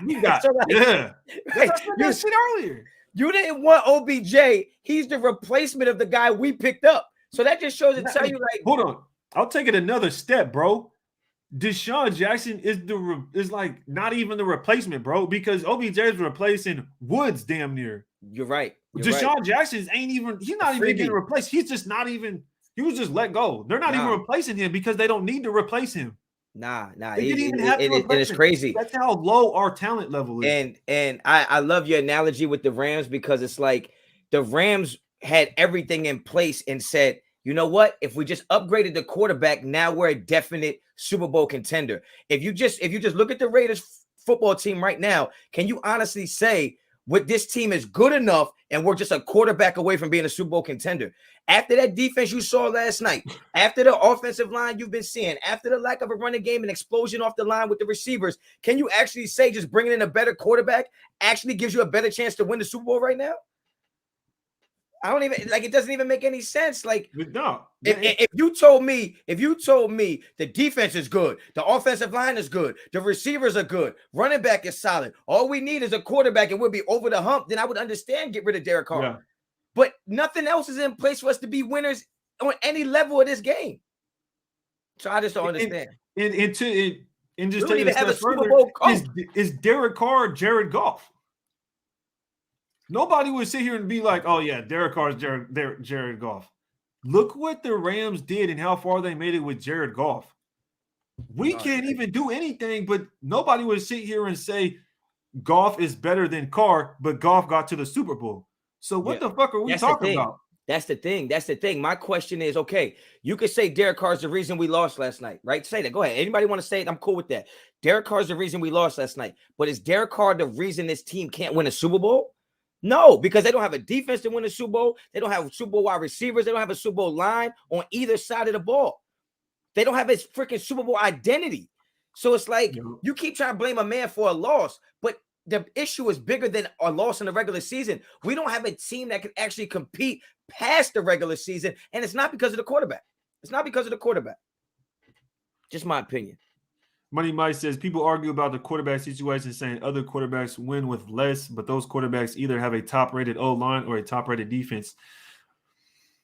Even to this point, I don't even know if you could name a quarterback that is winning with less.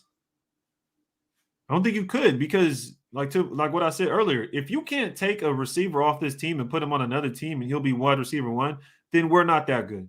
We do not have that much talent. I just don't understand what we watched last night. I didn't watch that game and think that, wow, we can't even move the ball on the Chiefs, or we can't throw the ball. We can't. It just seemed like they had better players than us at every freaking position. Like, that's what it looked like. And that doesn't mean you need to get rid of your quarterback because that's the situation. I try to tell people, this pass defense has not been tested yet, and nobody wants to talk about it. Casey Hayward was getting smoked last night. Even when they wasn't throwing the ball his way, he was getting smoked. And it's nothing to take away from Casey Hayward. I was just trying to show y'all that you got to stop looking at PFF and all the numbers, because it's just like when you look at LeBron James. LeBron James will always have the greatest stats in the world. But us who saw him play, remember, in the biggest moments, he didn't always play like that.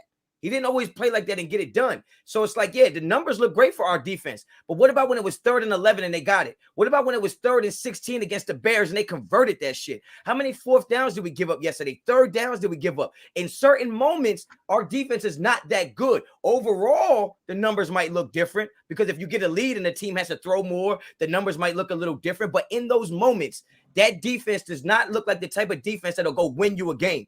I've seen Derek Carr in moments go win us a game. We've seen it 3 times this season go win us a game.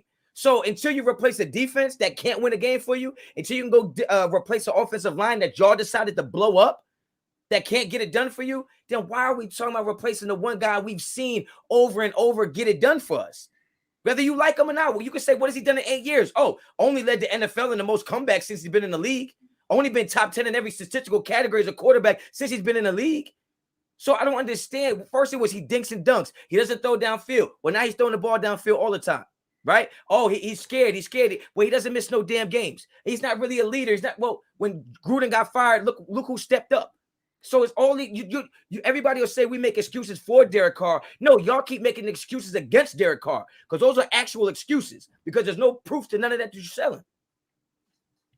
Good point. Good point. It's always somebody without a profile picture. It's so funny. It's always somebody without a profile picture. They say Russell Wilson has one with a trash ass defense, and you guys already know the stats on Russell Wilson's defense. Nobody's trash. Look, Russell Wilson's trash defense will never be as trash as Derek Carr's defense. Hold on, but the thing is, though, this person doesn't have a profile picture, but they're ignorant, right? They just don't do their due diligence, and they come up on here on a show where, personally, I know what Russell Wilson's defense stats were when he won the Super Bowl. The 2 times he went to the Super Bowl, the defense was ranked 1st in the entire league. You're literally talking about one of the most historical defenses in NFL history that Russell Wilson had when he won the Super Bowl. Okay, look, somebody just said in the comments, Derek Carr's skill set isn't a fit for the Raiders. Well, then the Raiders need to find out what fits for Derek Carr, because he's the talent. He's the guy who can get the job done for you. People forget, you said you were talking about the Chiefs game when he scored with 0 seconds on the clock. That whole year in 2016, we could have been a 4-win team if it wasn't for Derek Carr. Yeah. I think we had 8 games that was decided on the last second. Right? So it's just like this year. You talk about the Baltimore game, you talk about the Miami game, like the Pittsburgh game, after we thought the season was over because Derek Carr got hurt and he's laying on the field. He missed 1 play, comes back, scores a touchdown. Like, but nobody wants to talk about that because it's so easy to talk about what could be. I say it all the time. The grass isn't greener on the other side. The grass is greener where you water it. We already got a good piece of grass over here. Water the shit by putting receivers on it. That's all you need to do. Yeah. That's all you need to do. And earlier I seen said Carr's skill set isn't a fit for the Raiders, but what is his skill set? A pocket and passer. What's not fitting? Because no. That's what it is. His skill set don't fit because he's a pocket passer without a goddamn pocket. Because y'all want to blow up the whole offensive line. Yeah.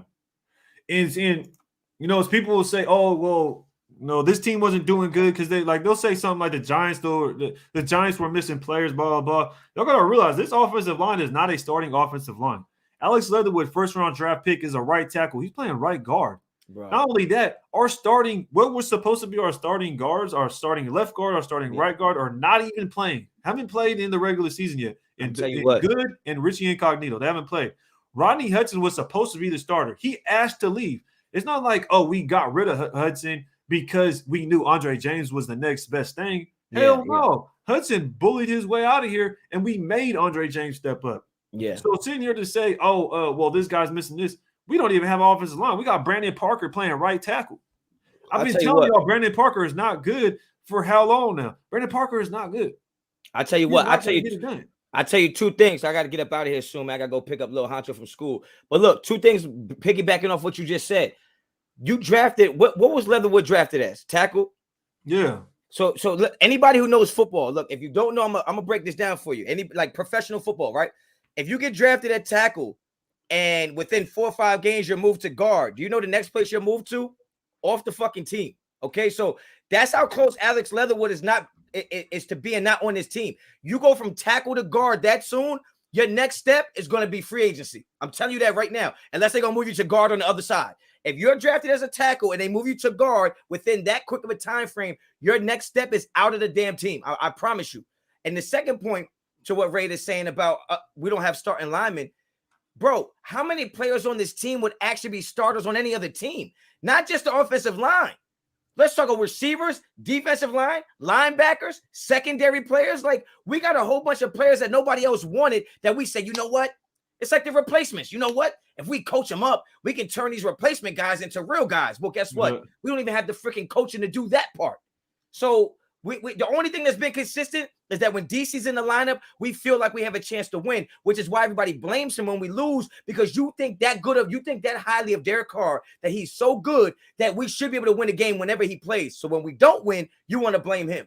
You can't have it both ways. Yeah. You can't have it both ways, man. It only makes sense, man. It only makes sense, man. But if you gotta go, I appreciate you hopping on, bro. Whatever you gotta go, just let me know. But I got a super chat from Nikki. Says, what do you guys think about the no calls of holding on Max?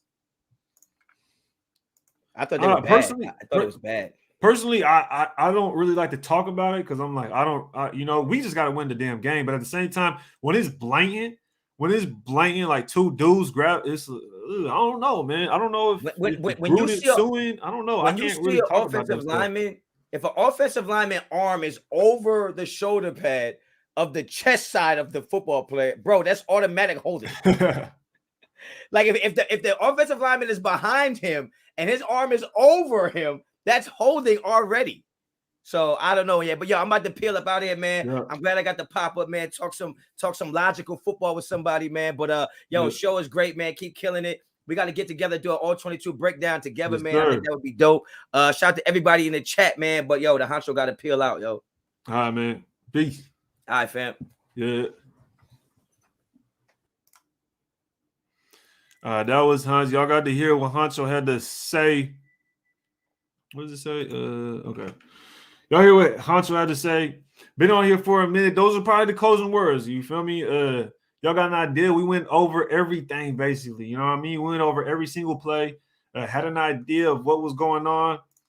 Personally, you guys understand that I think it's time to move on from DC. Yes, I'm saying it's time to move on from DC, not for his talents, not for his production, but because of just his sentiment and everything going on with the organization. And we're just failing to make him successful. We're not putting the weapons around him. We should be stacked. You know what I mean? We should be stacked with talent. We should have Amari Cooper and Henry Ruggs and Waller and Jacobs. You know, we should have all these players. Instead, we just have, Waller and Jacobs, which haven't even produced this year. So with that being said, Joe, I appreciate everybody that pulled up. If y'all can't hit that like button before you dip out, make sure you rate the like and hit the subscribe button if y'all want to be become a subscriber and see more videos just like this. Also, make sure to join the membership. If you want to become a member, join the membership. We do film breakdowns for members only. You can come up on the stream depending on your membership, and we just break down film as a group, as a small membership group, and get to talk to each other a little bit more. You know what I mean? It's not all over the place. So appreciate y'all pulling up, man. Until next time, y'all ready to tape.